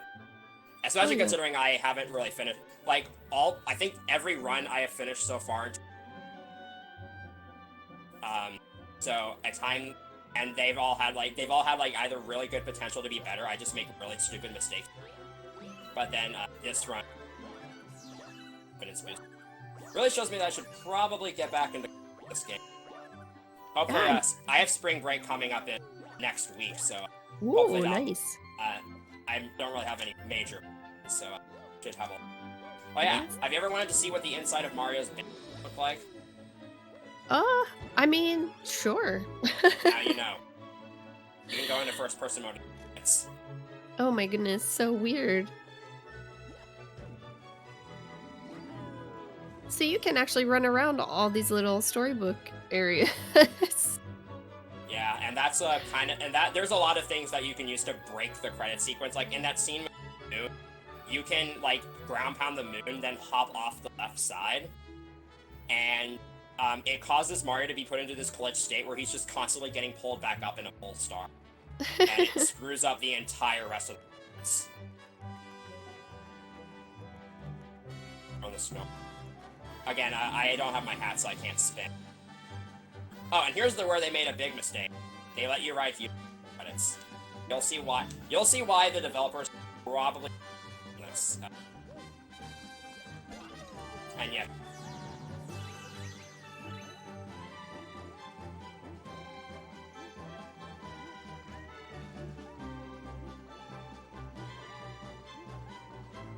My captain. Well, while we are going through the ending here, I do want to thank everyone again for watching Time Capsule today. This is kind of a newer show. This is only the fourth episode, and we'll be having more time capsule episodes in April. But thank you again too for everyone who subscribes to the channel. Your subscriptions make these hotfix shows possible, and it's very much appreciated. So thank you. Thanks everyone for watching. I'm really glad I got the opportunity. I wasn't very happy with my final queue, so I'm really happy I got a chance to redeem myself. Oh yeah, Really and I solid. think you definitely did. Like my run wasn't. But I do want to remind everyone again that SGDQ game and volunteer submissions are open until March 14th, and that is coming up in a couple of days. So just, make sure you get those in if you want to. And Thursday, we'll be having the first step at 7 p.m. Eastern, featuring Ori and the Will of the Wisps, which I know Richard is excited about. And it comes out at midnight. So keep an eye out for that. And thank you so much for being here. Also, yes, you could credits.